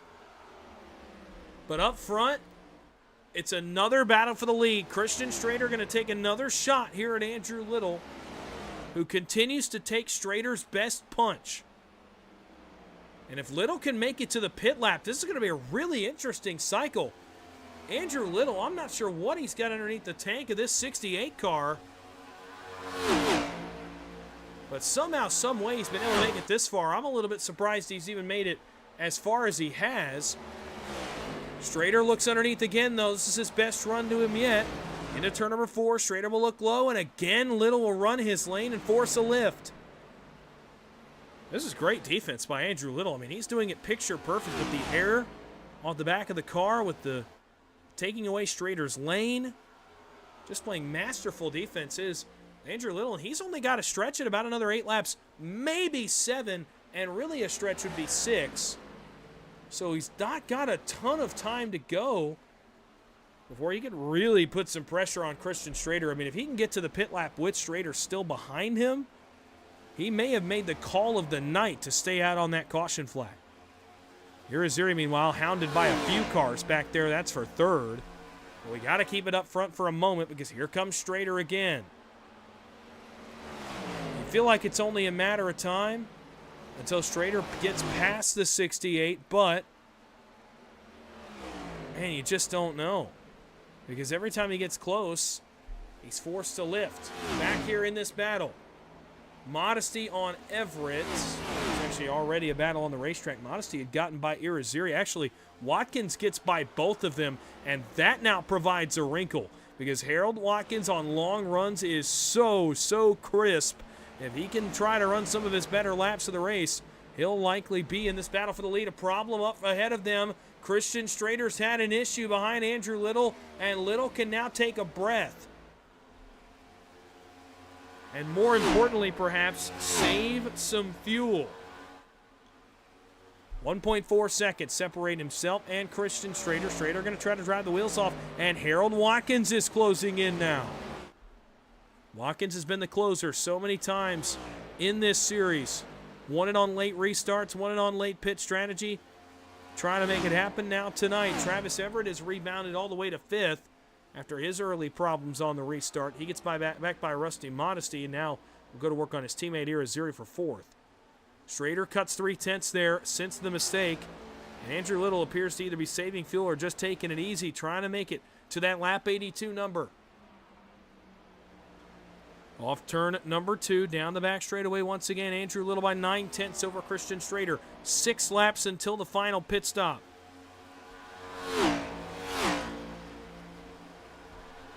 This is going to be really close. The more laps Andrew Little runs, the more I think he might be able to make it to that lap 82, maybe 81. 81 I think you could make work. 23 laps, that'd be 23 to go. I think you could make it work. Andrew Little continues to lead and continues to try to stretch this fuel tank. It is 27 laps to go, 26 laps to go rather, at the line. We are just 3 laps away from that pit window. No, we are not. I'm sorry, it's 28 laps to go, so we're 5 laps away from what we believe to be the pit window, maybe 4. I think you could make it work if you can get to 81. 81 coming to 82, I think would be the safe, it wouldn't be a safe number, but it would be, I think, the furthest you could go, possibly, if you do it 80 coming to 81. That would be coming to 24 to go. That would be close. You'd have to do a little bit of hyper saving, so it'll be interesting to see if Andrew Little engages in that. If he doesn't get that far, I just don't see a way in which he's able to win the race. It looks like he's coming right here. Yeah, we're way short. Andrew Little cedes the lead here on lap 77. Now the question becomes, can the leaders make it to lap 81 or lap 82? What is their status going to be? And now Christian Strader puts his nose in the wind and tries to drive away. From one of the best closers in the business, it's Harold Watkins that now runs second. Meanwhile, battle for third, 3 cars deep here. Irizarry, Everett, and Modesty will battle for the final podium position as Strader tries to run away. 4 laps short of what we believe to be the safe fuel window for the final pit stop here at Indianapolis. Then it's the run of the finish.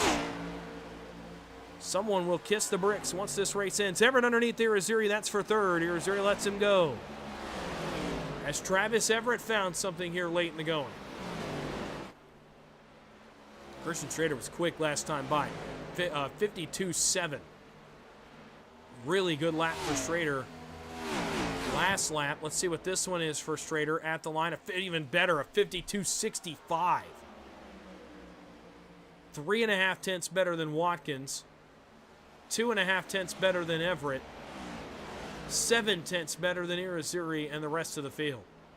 And Christian Strader is driving away. Now, we have seen this movie before. Go back here, take a look at this. But we have seen this movie before with Strader.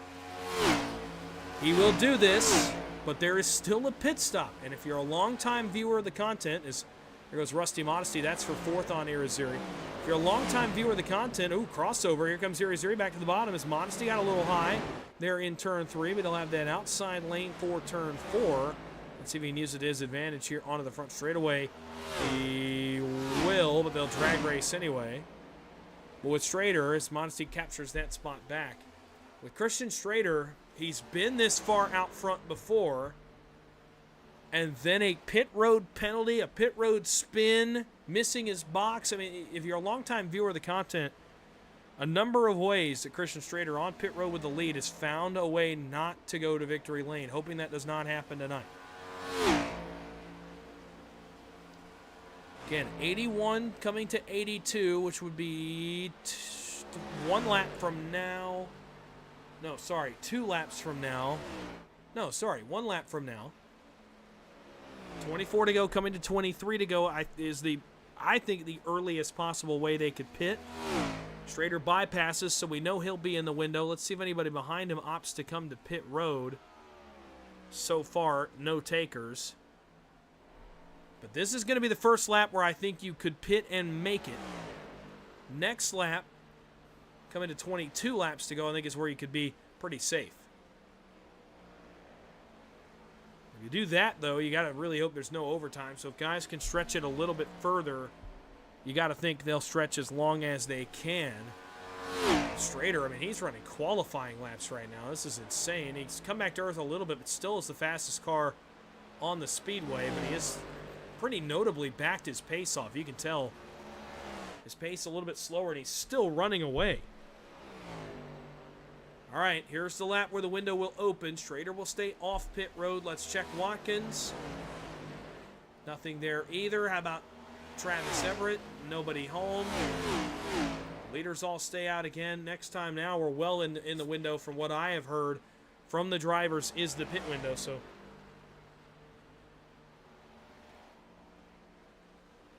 we'll wait and see if the number I heard was correct. We are inside that number now. 23 laps to go at Indianapolis.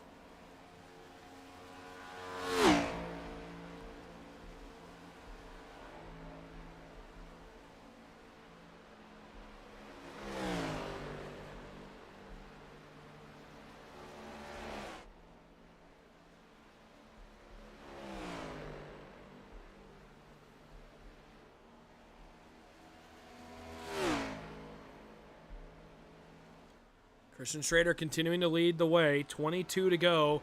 He bypasses pit road. Who doesn't? Rusty Modesty.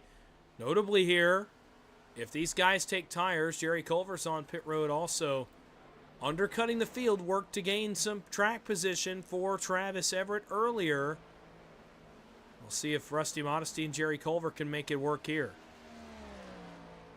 Update on cars that are laps down. Matt Hayden, Garrett Caswell have gotten their pit stops completed already. They're 14th and 15th, 1 lap down Austin Johnson is 2 laps down, sitting on pit road.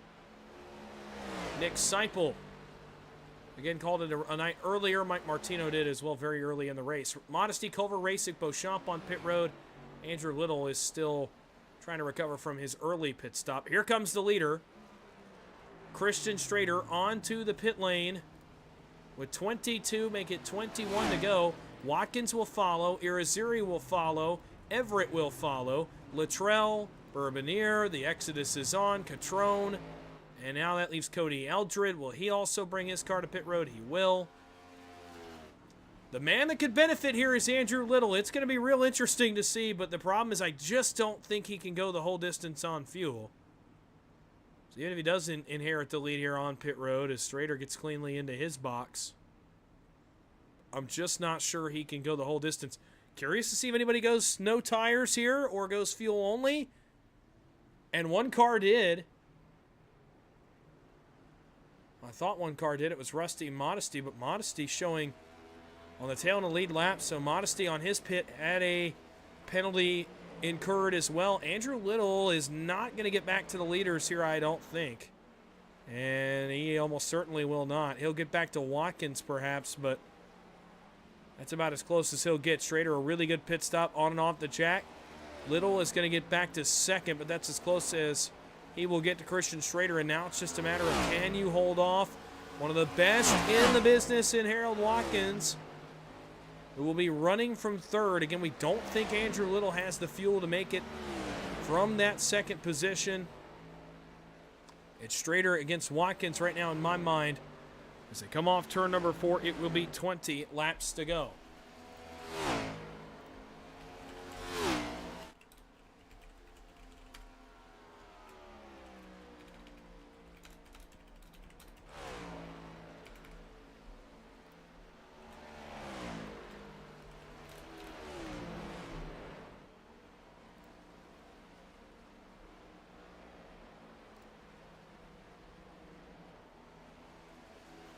Strader continues to lead. Let's give you a little full field rundown here off the final pit stop of the night. Christian Strader leads the way. Andrew Little for now is second.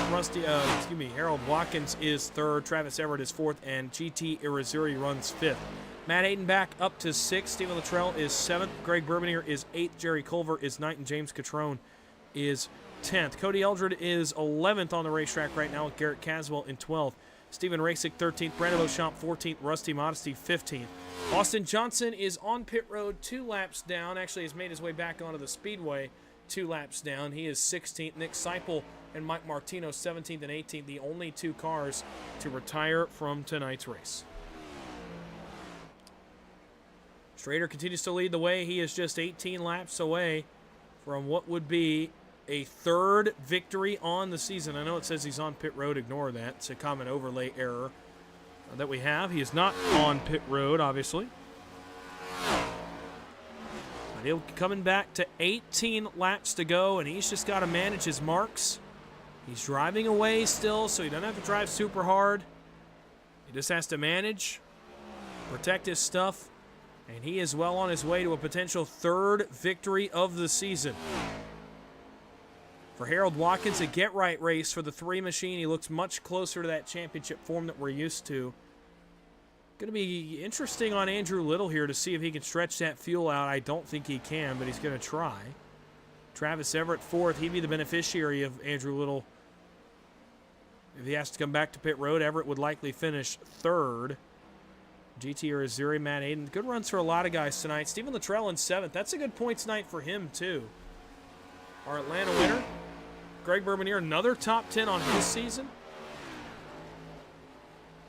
Number of really good stories. Jerry Culver's going to get a top 10, it looks like, potentially in his first race with the series.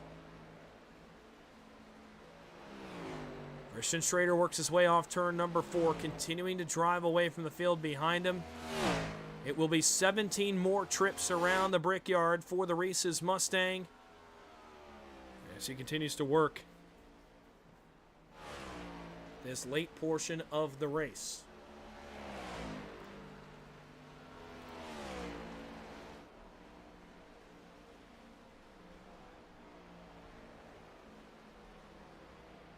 Andrew Little gained some time, but again, I just don't think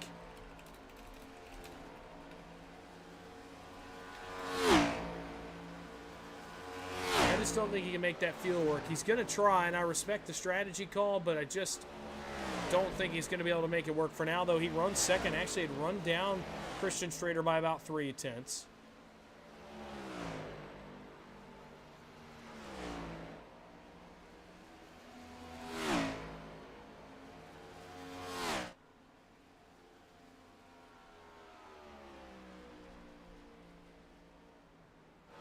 Strader continues to lead over Little. And Watkins, who had gained just a little bit of that time back, but last time by, Strader half a second better than the 3. Fastest car on track was actually Matt Hayden back in 6th. He ran a 52.36 right there. It's one of his better laps of the race. Coming here with just 16 to go. He's got a chance potentially to get up to 4th. I don't think he'll get any higher than that without a caution flag. But chasing Irizarry right now for 5th is Matt Hayden. We'll actually go back and take a look at this developing battle between the Motorcraft Mustang and the Oakley Chevrolet. As Matt Hayden closes up just a little and tries to make this interesting for potentially a top 5 finish. Greg Bourbonier's caught Stephen Luttrell. That's for 4. That's for 7th, or it was. Gap was grown just a little bit there. We continue to keep it on this battle for a moment, but even this one has kind of settled out just a little bit.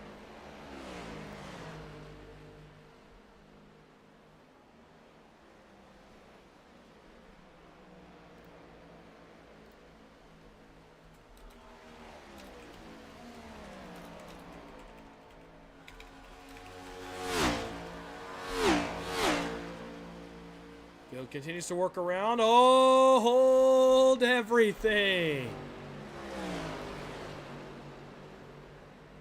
The flashing yellow lights mean caution. And this race just got flipped on its head. Wow. Looks like it's for Cody Eldred.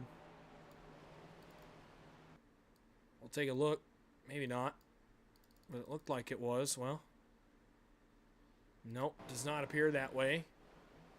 James Catrone was on pit road.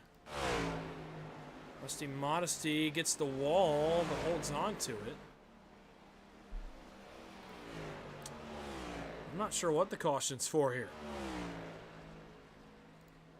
Oh, there it is. Oh, goodness. Right as we got back to it. It's Austin Johnson. There's another car involved in that, I'm almost positive. I'm trying to figure out who that other car is. Oh my goodness. That might have been Cody Eldred. No, it wasn't. Back here, Austin Johnson 2 laps down, gets loose again for the 3rd time off turn number 2. Oh man, it is Eldred. Oh my goodness. Cody Eldred just pulled his best Brad Keselowski 2016 impression and clobbered the inside retaining wall. I mean, that's one of the biggest hits I've ever seen.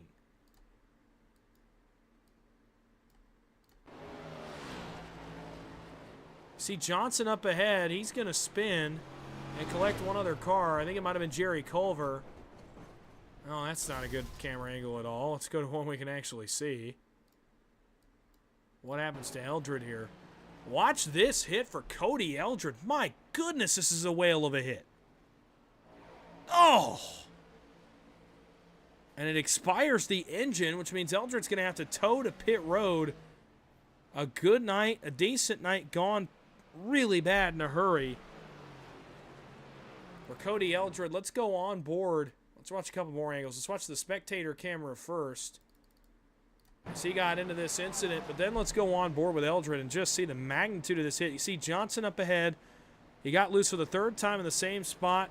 Oh my goodness. And that car comes to an immediate stop. I mean, from 180 miles an hour to 0. Up against the outside retaining wall. One more look for you. Let's go on board and boy, prepare yourself for the magnitude of this wreck. Watch how hard Cody Eldred goes for a ride. This is one of the biggest hits you will ever see on the iRacing service. Oh. You hear the engine, there it goes. Underneath the hood. That's why we saw him on pit road. I was like, well, he's just coming to pit road, but boy, that's why. It's because he got into Austin Johnson trying to get through that incident and just committed to the wrong lane.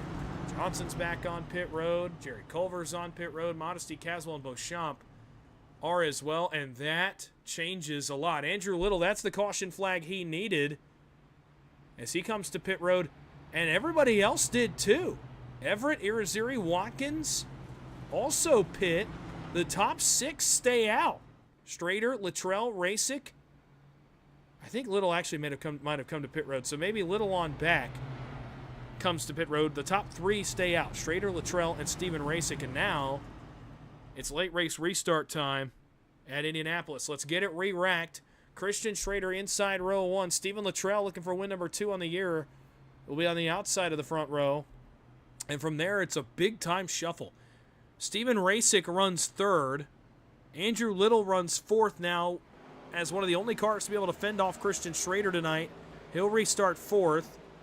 Matt Hayden will restart from 5th. Greg Bourbonier is restarting from 6th. Then it's Travis Everett in 7th. GT Irizarry in 8th. Harold Watkins in 9th. And Brandon Beauchamp has cracked the top 10. James Catrone's lost a lap on pit road. So too has Cody Eldred, as Catrone was coming to pit road when the caution came out, kind of got stuck. Cody Eldred involved in that incident, obviously, with the monster hit that we saw in the back straightaway. So Christian Strader here, he thought he had it locked up. Now the job just got a little bit harder for the driver of the 29.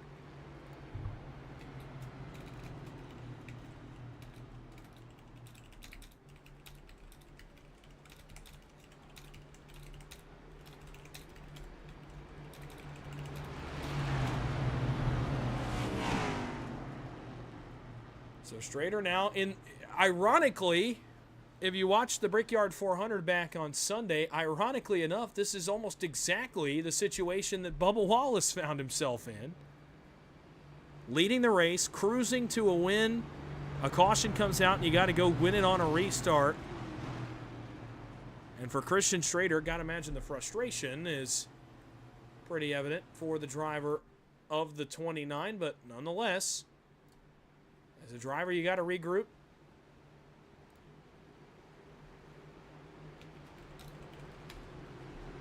And you got to get back to it. It'll be 11 laps to go. A bit of a sprint race to the end of this one from Indianapolis. Round 5 comes down to a late race restart. Christian Strader's been the best car all night. Can he finish the job, or will it be someone behind him from the field?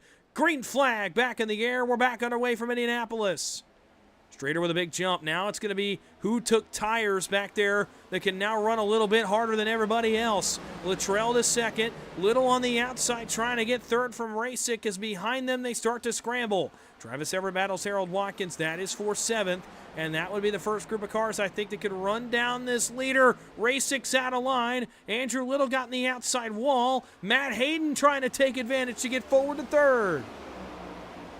He will get that spot 3 wide. Greg Bourbonier through 3 wide. And into 3, it's a mess down here in turn 3. Oh, they're all looking to the outside wall. 4 wide. In the wall goes Little. In the wall goes Watkins. Trouble. Around goes Steven Rasick. They're in the outside wall. And trouble strikes, and the caution flag flies again. And it's for Harold Watkins. He had been so good all night. Bad luck strikes on the exit of turn number 3. And this was never going to work for these group of cars. They all ran wide in turn 3. Literally all 5 of those cars that were in that group ran wide, and Watkins and Little get the outside wall. Rasick gets loose, bouncing off of somebody, and around they went. Chaos. Watch, I mean, they're 3 wide, Bourbonier, Rasick, and Little. They're 3 wide behind them, Irizarry, Everett, and Watkins. Everett almost throws this 4 wide. And Rasick, I think maybe a little net code there, kind of bounces off, has to try to drive off of Andrew Little. It snaps back to the right, and around goes Rasick right in front of Harold Watkins. And a tough break there for the driver of the 3. He led laps tonight. He'd run top 3 most of the evening. And now gets into the outside retaining wall on the bumper of Steven Rasick. Couple more views of this. We'll go back under the green flag in just a moment for another late race restart. Boy, Christian Schrader's going to be a little bit upset at this point. You see both those cars in the wall. Rasick can't control it. Gets up into Harold Watkins, and around they go. Watkins, it's big damage, potentially big enough damage to incur a fast repair here. He'll have to take it if he wants to be competitive. That's too much front-end damage for Harold Watkins. One more angle. We'll go back up front and to live action and get you ready for another late race restart. Again, from the TV spectator cam, you'll see it as the fans in the grandstand saw it here at Indianapolis. As Watkins and Rasick pancake off the outside wall and bring out another late race caution. Watkins, Modesty, Beauchamp, Culver, Rasick, Eldred on pit road under this caution. And now we shuffle the field just a little bit more. It's not a huge difference, but certainly a bit of one now. Schrader continues to lead, and that's important because he'll have control of the restart. Stephen Luttrell goes second. Matt Hayden and Greg Bourbonnier now on row number 2. After Hayden and Bourbonnier both got the advantage of a 3-wide move right before that wreck happened in turn 3. They'll start 3rd and 4th. GT Erziri will start 5th with Andrew Little in 6th. Travis Everett 7th. Garrett Caswell in 8th. That's all the cars that aren't on pit road right now. There'll be 7 to go when we go back green. For those of you waiting for coverage of the PGR eSports recruitment race for the SummerSlam 499, that'll be coming up as soon as I possibly can. Obviously, this one going a little bit long tonight from Indianapolis. We'll get out to virtual Talladega when we can at worst. It will be only the feature that is broadcast tonight as part of that event. The 30-lap feature at the worst. We might get some of Heat 2 in as well. We'll see. Depends on how long Heat 1 goes also. That race getting underway right about now. We'll head out there right when this one is complete. We'll make post-race as quick as possible. Do some results while the leader is running the cool-down lap, and then we'll get some quick interviews with our top 3. So we didn't get to do it last week. We'll do it tonight. And then we'll head out to virtual Talladega. So stay tuned if you're watching for that. But stay with us because you're not going to want to miss this entertaining finish from Indianapolis, as we're going to have only 7 laps to go when the field comes back around to the start-finish line. We'll set the stage for you. Again, if this is your first time watching this series, or if you just haven't tuned in a while, or if you haven't tuned in for all of tonight. Christian Schrader has been a pretty dominant car. He's led a lot of laps. Nick Seipel led a lot of laps early in the race, got a penalty, and retired from this race earlier. Since then, though, Schrader has been the dominant car of the night. Late in the race, Andrew Little called a strategy call. It took Schrader for a moment out of contention for the win. Schrader's gotten back in front by virtue of the final pit stop sequence, now leads on what will be a second late race restart. He'll have Luttrell to his right elbow again, but this time now he'll have Matt Hayden lining up behind him. The importance here for Matt Hayden is he had run some of his best laps of the race during that last pit cycle. He ran one of his best times of the entire night in the middle of that pit run. So Matt Hayden has got some pretty good speed here. Now, does he have anything for Christian Schrader? That remains to be seen. But he certainly got something under the hood of that Oakley Chevrolet, looking for his first broadcasted win in this series, and really first win that I've broadcasted altogether. He's won races, but it's been the night when I was not here. It's a notable, kind of fun little running joke we have between the two of us. He runs third, possibly his best opportunity. Does he throw a 3-wide move into 1 if he gets a good enough start? Greg Bourbonnier, if he could just finish right here, that'd be a huge run for that 00 group. They've had a great start to the season as well. If he could continue that tonight with a 4th-place run or about a 5th-place run, that would be all he needs. All the doctor ordered for Greg Bourbonnier. It'd be a really good run for that 00 team. GT Erziri back on row 3 has been fast tonight. Andrew Little has been fast tonight. I don't know if they're going to be close enough to this battle unless some chaos erupts at the front. And back from there, it's going to take some real interesting events to go on to allow those guys to get back in contention for the win. Christian Schrader, control of the restart once again into the restart zone. Green flag, 7 laps to go from Indy. This time Luttrell got a little bit better jump, but it's Strader that gets out to the lead. Hayden did not go very well from third. That means Luttrell's going to be able to tuck in line and try to maybe take a shot at Strader here through turn 1. Matt Hayden got to make quick work of him if he's going to go get the leader. Although Luttrell hanging with the leader. Strader, can he get to him here? Has to lift out of the gas. Matt Hayden to his back bumper. Luttrell's out of shape. Luttrell's around. Steven Luttrell goes sideways on the apron. The race will stay green. Luttrell will get it back going and stay off the racing surface. Up front, Matt Hayden has emerged on the back bumper of Strader. Oh, he may have taken a shot at him right there into turn number 3, and now Strader starts to drive away. Outback Bourbonnier trying to hold off third position. GT Irizarry going to get that from him as Hayden tries to regroup and run down Strader. Off to the yard of bricks. 6 laps to go from Indianapolis Motor Speedway. Irizarry trying to come forward for third. Where did Garrett Caswell come from? Catrone throws a 3-wide move. Battles on for third as Hayden tries to run down the leader. Matt Hayden trying everything he can to get back to Strader, but Strader has been so good all night long. Irizarry runs a little bit wide. Bourbonnier trying to get back to him for third. Caswell trying to run them down. Everett gets loose out back. That's in 6th. He's going to get passed by Rusty Modesty, who gets that spot. Rusty Modesty got a pit road penalty earlier. He's up to P6. Matt Hayden, I just don't think he's got anything for Strader here. He's trying for all he's worth to run down the Reese's Mustang Dark Horse. I just don't think he's going to get there, but he's trying. He's not giving up.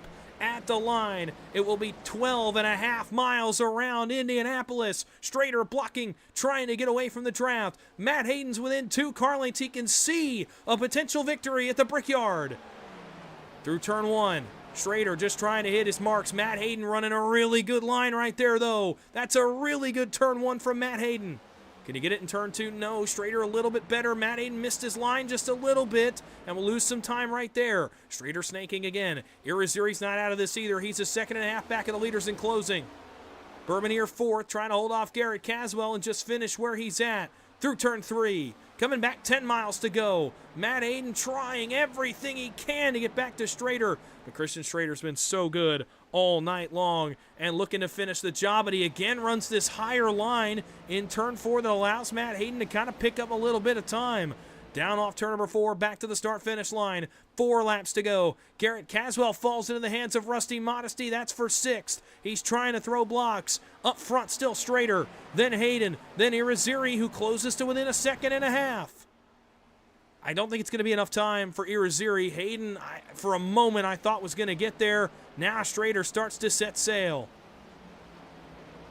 He's been the best car all night, but we saw earlier with Nick Seipel, don't count your chickens before they hatch. Strader has to get around 3 more times at this 2.5 mile oval before he can claim victory. He's got to hit his marks. So far, so good, though, for the driver of the 29.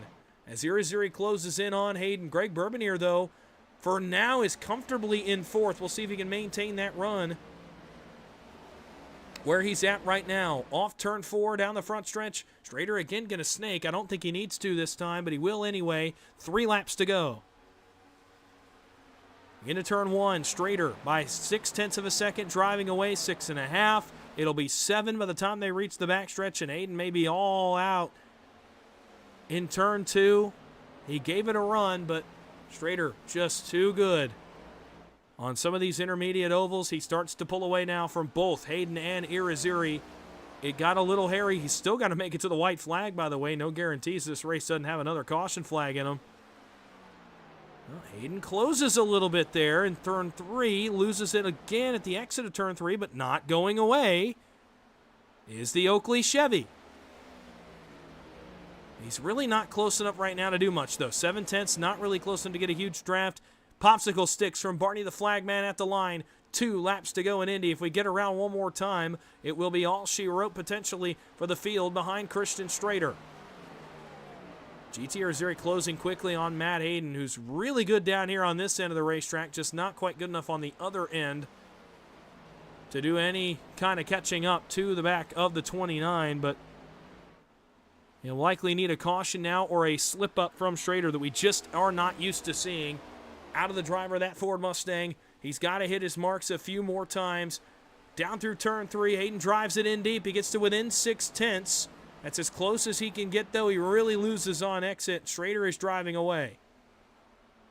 Cloud cover, big time. Boy, it's gotten like dark over here on this end of the racetrack. That's kind of odd. Off turn 4 and back down to the start-finish line. They'll this time see the white flag. He's hoping they can make it 100 more feet. They will. White flag is up. 1 lap to go in Indianapolis. Battle for third. Out back of these guys. Greg Bourbonier has gotten around GT Irizarry, who had a problem right there on the exit of turn number 4. Hayden within 6/10. I don't think he's close enough. He's going to have to hope for a mistake here from Schrader. He's going to have to hope he goes wide or gets the fence. Has to lift. He doesn't right there on the exit of turn 2. 2 more corners, 2 more times hitting his marks, and Christian Schrader will be kissing the bricks. Through turn 3 for the final time, waiting for a mistake. Hayden gets within 4.5 but it's just not going to be close enough to get back to Christian Schrader. He gave it as good a run as you possibly could have, but it's not going to quite be enough. How about this start to the season for Christian Schrader? 3 of the first 5 go the way of the Mustang Dark Horse of Christian Schrader. He wins at Indianapolis.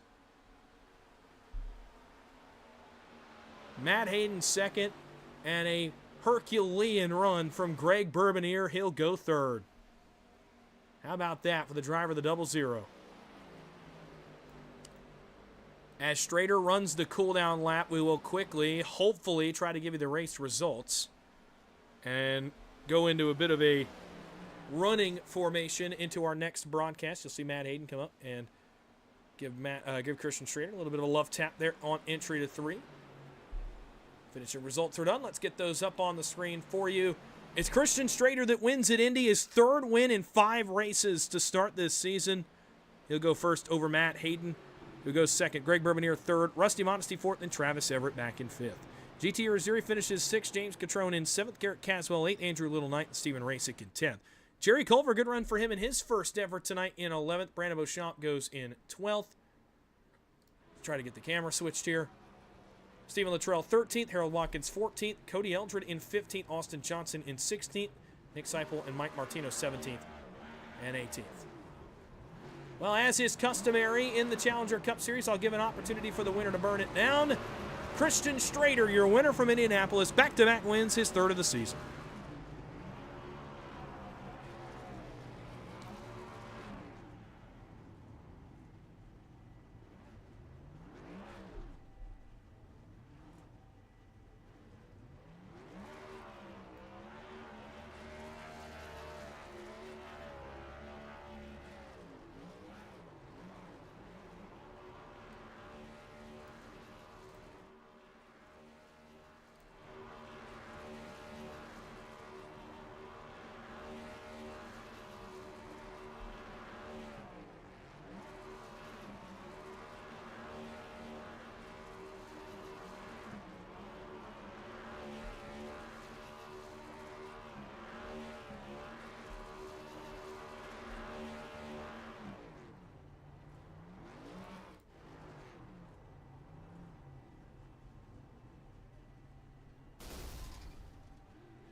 Well, that's one way to finish your celebration. He blows the car up there on the burnout. And that tells you anything about what this one means for Christian Schrader. Again, 3rd win of the season for the driver of the 29. We'll get now into our post-race interviews. We'll have to make these a little bit quick as we look forward to the PGR recruitment race for the SummerSlam 499. But we'll get into it here, and we'll start with a really great story. A man that's having a great start to the season and continues it tonight, ends up with a podium at Indianapolis. Greg Bourbonier plus 11 on the night to 3rd position. We'll talk to the driver of the 00 first about his night at the Brickyard. Actually, before that, we'll double check, make sure the audio is good so that you can hear what they have to say tonight from Indy. Now, let's go get Greg Bourbonier and see what he's got to say about his race at the Brickyard.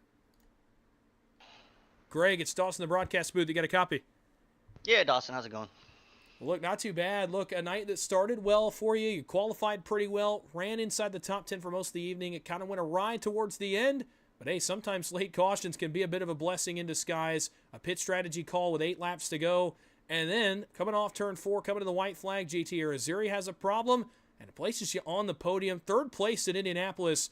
First off, take me through your night, but also just how it feels to have another really good run here early in the season. Yeah, thanks, Dawson. Yeah, no, I mean, qualified okay. Didn't really have the practice time that I would have liked to had on the track, so kind of came in a little bit late. Wasn't running really fast, but kind of got the groove in. Eventually, like I said, at the end there, went for 2 tires. Was able to skip some guys. I saw that Steven stayed out, and I figured he'd be on a little bit older set. I know Christian stayed out as well, but I mean that's the 29 car, right? So, just hang in there. I was hoping GT, just if I stayed close enough, if he made a mistake, I would be there to pounce. That's kind of what happened. Well, look, we talked about your start to the season. Coming into tonight, obviously, you've been having a really good start. It started at Atlanta, obviously, your first podium of the year. Now you have a second. Came into tonight 8th in the point standings. Certainly will get a bit of a boost there in that regard also. So, I mean, you leave Indianapolis now 5 rounds in, and you're going to be probably somewhere around 6th in points. It's got to feel good for the momentum for the season to start like this. What has it done to your confidence, not only to continue to run well, but also to potentially be playoff racing and maybe even, be a round of 8 driver when we get to the playoffs? Oh man, it feels fantastic. I mean, being able to kind of catch up to these guys, man, this league especially, these guys are quick. So just being able to kind of make some progress this year, kind of race towards the front when we can, and it's a blessing, man. Racing with these guys, staying up front with them, they're fast, man. So it feels good. It's great confidence, and hopefully we can keep it going. Well, now obviously we leave Indy. We look forward next week to Iowa, but it's a 3rd place finish for you tonight. So before we let you go, is there anybody you'd like to thank or shout out? Of course, always you, Dawson. You do the best. I mean, just fantastic on the mic. And obviously the guys who run this league, they do a great job putting together these races, putting together the setups, putting together, just kind of making it challenging for us, right? Always limited tires and limited fuel. So it makes it interesting, and shout out to them. Thank you, Dawson. Well, thank you for talking to me, and congrats on a 3rd place effort. A great start to the season for you continues tonight in Indianapolis. We will talk to you next week in Iowa. Go enjoy it. Go celebrate. Thank you, sir. Greg Bourbonier, a 3rd place finisher tonight from Indianapolis, and actually updating as the points do come in. He was 7th in points, leaving here from Indianapolis, but a mere 6 points away from 4th, a mere 10 points away from 3rd in the point standings for Greg Bourbonier. What a start for the 00 machine. Let's move now to the man who finished in 2nd, gave Christian Strader a run for it, and ironically, in the 5 car, gave Christian Strader a run for it tonight, much in the shades of Kyle Larson, but could not get the job done. It's Matt Hayden coming home 2nd, a really good run for the 5 machine as well. Let's talk to him about it. Matt, it's Dawson, the broadcast booth. You got a copy? Dawson, how are you doing tonight? Well, not too bad. I got to ask, obviously, 2nd. It's going to sting a little bit. For a moment there on that last restart, I thought you had something for the 29 of Christian Strader. In the end, not to be. It is still a 2nd place effort for you, though. Could you have done anything differently? Was there anything that you did do that you shouldn't have, that you didn't do that you could have to maybe pass the 29 and give yourself a victory? No, I think with the way the night went, the ups and downs of it, I'm happy with how the race ended, because we moved, we were up front and went to the back, and then came back up to the field and then went to the back. So yeah, no, I'm happy with it. I don't know. I think if we could have got head up with him early on, with those right side tires, maybe, but dirty air. There just wasn't much you could do. And then I think after a few laps, burning up the right front behind someone pushing up out of the corner, I think that pretty much sealed the deal. So, yeah, after about 3 laps there, he started to walk, and that was just let's be happy with 2nd and come talk to Dawson. Well, that's exactly what you did, and now the points already coming out. You go up 2 spots in the points tonight to 8th in the standings, and now sit just 12 points off of the 3rd place driver. Obviously, all the points really cluttered from 3rd on back. So still plenty to race for you here going on in the season. I know the win column still says 0, but obviously a lot to celebrate here going forward. Getting close to the halfway point of the regular season, 8th in points. What's the confidence level? Not just to make the playoffs, obviously 8th in points. That's a great spot. But, to get back in winning form and potentially be a championship contender here going forward down the stretch. Yeah, we just need to keep kind of doing this. We kind of had a rough start, behind in points, and it's just going to be stacking good finishes. we didn't have the kind of expectations that we should have had for some of the road courses, and then just behind. So yeah, there's still a lot of good tracks. I feel that I'm pretty good at that are coming up. So it'll shake itself out. But obviously we got some new talent that's in here that's proven that they can be fast. Sipple was up front kicking our butts, and then I think he must have had a pit problem or something like that got him behind. Garrett was fast early on, and of course he had some issues when we got stacked up early. So just consistent finishes, and I think, like I said, we were behind and should have just kind of been happy with where we were at, and just kind of got lucky with that late caution to get where we're at today. So we'll take it and move on, and then just try to be more consistent from here out. Obviously looking forward to it again as we reach kind of the mid-stage of the regular season. A good night for you, gets you up to 8th in the standings. A second place finish for you tonight. So before we let you go, anybody you'd like to thank or shout out? Yeah, I want to thank everyone, Misfit Motorsports, Challenger Racing, all the guys that we work at putting this stuff on, and put on a good show. Most importantly, to have some good, clean races, and with a good group of guys. And I think we've kind of accomplished that, and brought on some older, familiar faces. We had Jerry kind of join in tonight. I haven't raced with him for a while, so yeah, just a group of guys that are having fun, and putting on a good show for everyone at home. So appreciate everyone, all the work that everyone puts in for this. I want to thank you for talking to me here tonight. A second place finish for you. Congrats on the effort. Go enjoy it. Go celebrate. We'll talk to you next week in Iowa. I would let Christian know I would have wrecked him if I would have got to him, but we would have spun him. But it is what it is. But thank you, guys. The second place finisher tonight. We'll have to relay that message to Christian Strader here in just a moment. Get his take on it. It's the man in PGR victory lane, the man in Challenger Cup Series victory lane for the third time already in 5 races this season. Chicago Street Course took the lead late over John Velocity, drove away to victory. Last week in Dover, led a lot of laps, drove away to victory. Tonight in Indianapolis, kind of had some speed bumps towards the end, and drives away to victory anyway. It's an incredible start to Christian Strader's campaign. It's a points lead of 35 points for Strader leaving Indianapolis.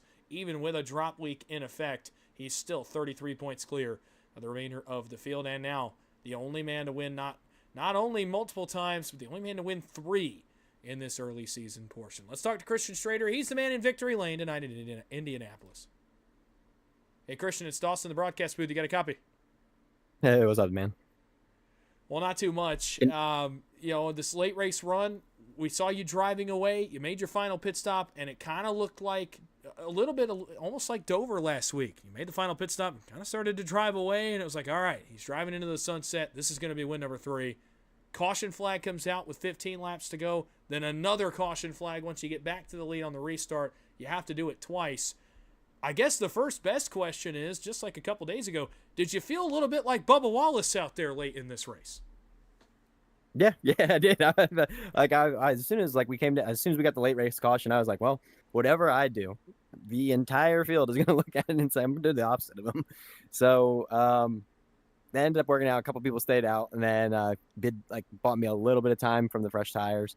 But no, it was a little nerve wracking getting all those yellows at the end. But I felt like the car was pretty good and pretty fast. So I didn't think that the new tires were going to be too much of an issue with kind of how the dirty air was. It was pretty bad on the cars behind.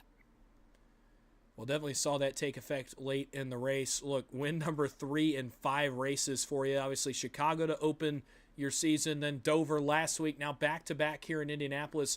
The only man to not only win twice, but now you've won 3 times in these first 5.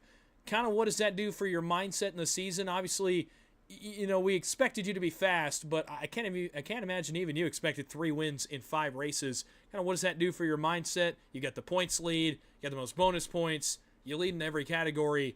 What does that do for your confidence level here as we reach the midpoint of the regular season? Oh, it's great. I mean, winning races always kind of puts you in and makes you feel like you're doing everything right. So kind of want to keep rolling and just doing what I'm doing. Everything's been just going well. Nothing kind of getting out of the ordinary. No bad luck. no mistakes. So things have been going well, and hopefully just keep doing that. And then, and other than that, I mean, it's surprising. I'm not gonna lie, it's a little surprising. I didn't plan on coming out and winning 3 races. The road courses I felt good about, but as soon as we got to the ovals, I felt like there was gonna be some challenges and things like that. And so far, it's been pretty swell. Well, before we get to the shout-outs and thank yous, I do want to relay a message from Matt Aiden that he gave me in his interview. He said if he had gotten to you, he would have spun you out. You know, do you have a comment to that? Do you have a response to that? No, it's okay. If I would have gotten to him and the table was flipped, I'd have spun him out too. Well, nonetheless, you're in victory lane again, the 3rd time in the first 5 races of this season. So before we let you go and celebrate this one from Indy, is there anybody you'd like to thank or shout out? No, I just want to say thank you to you guys for putting on the broadcast. You always do a good job every week, and it's been great having you along and getting to talk to you and just kind of getting to know you. Well, another win for you, 3 out of 5. Another win tonight in Indianapolis. Go enjoy it. Go celebrate. We'll talk to you next week in Iowa. Appreciate it, man. Hopefully we'll speak to you next week.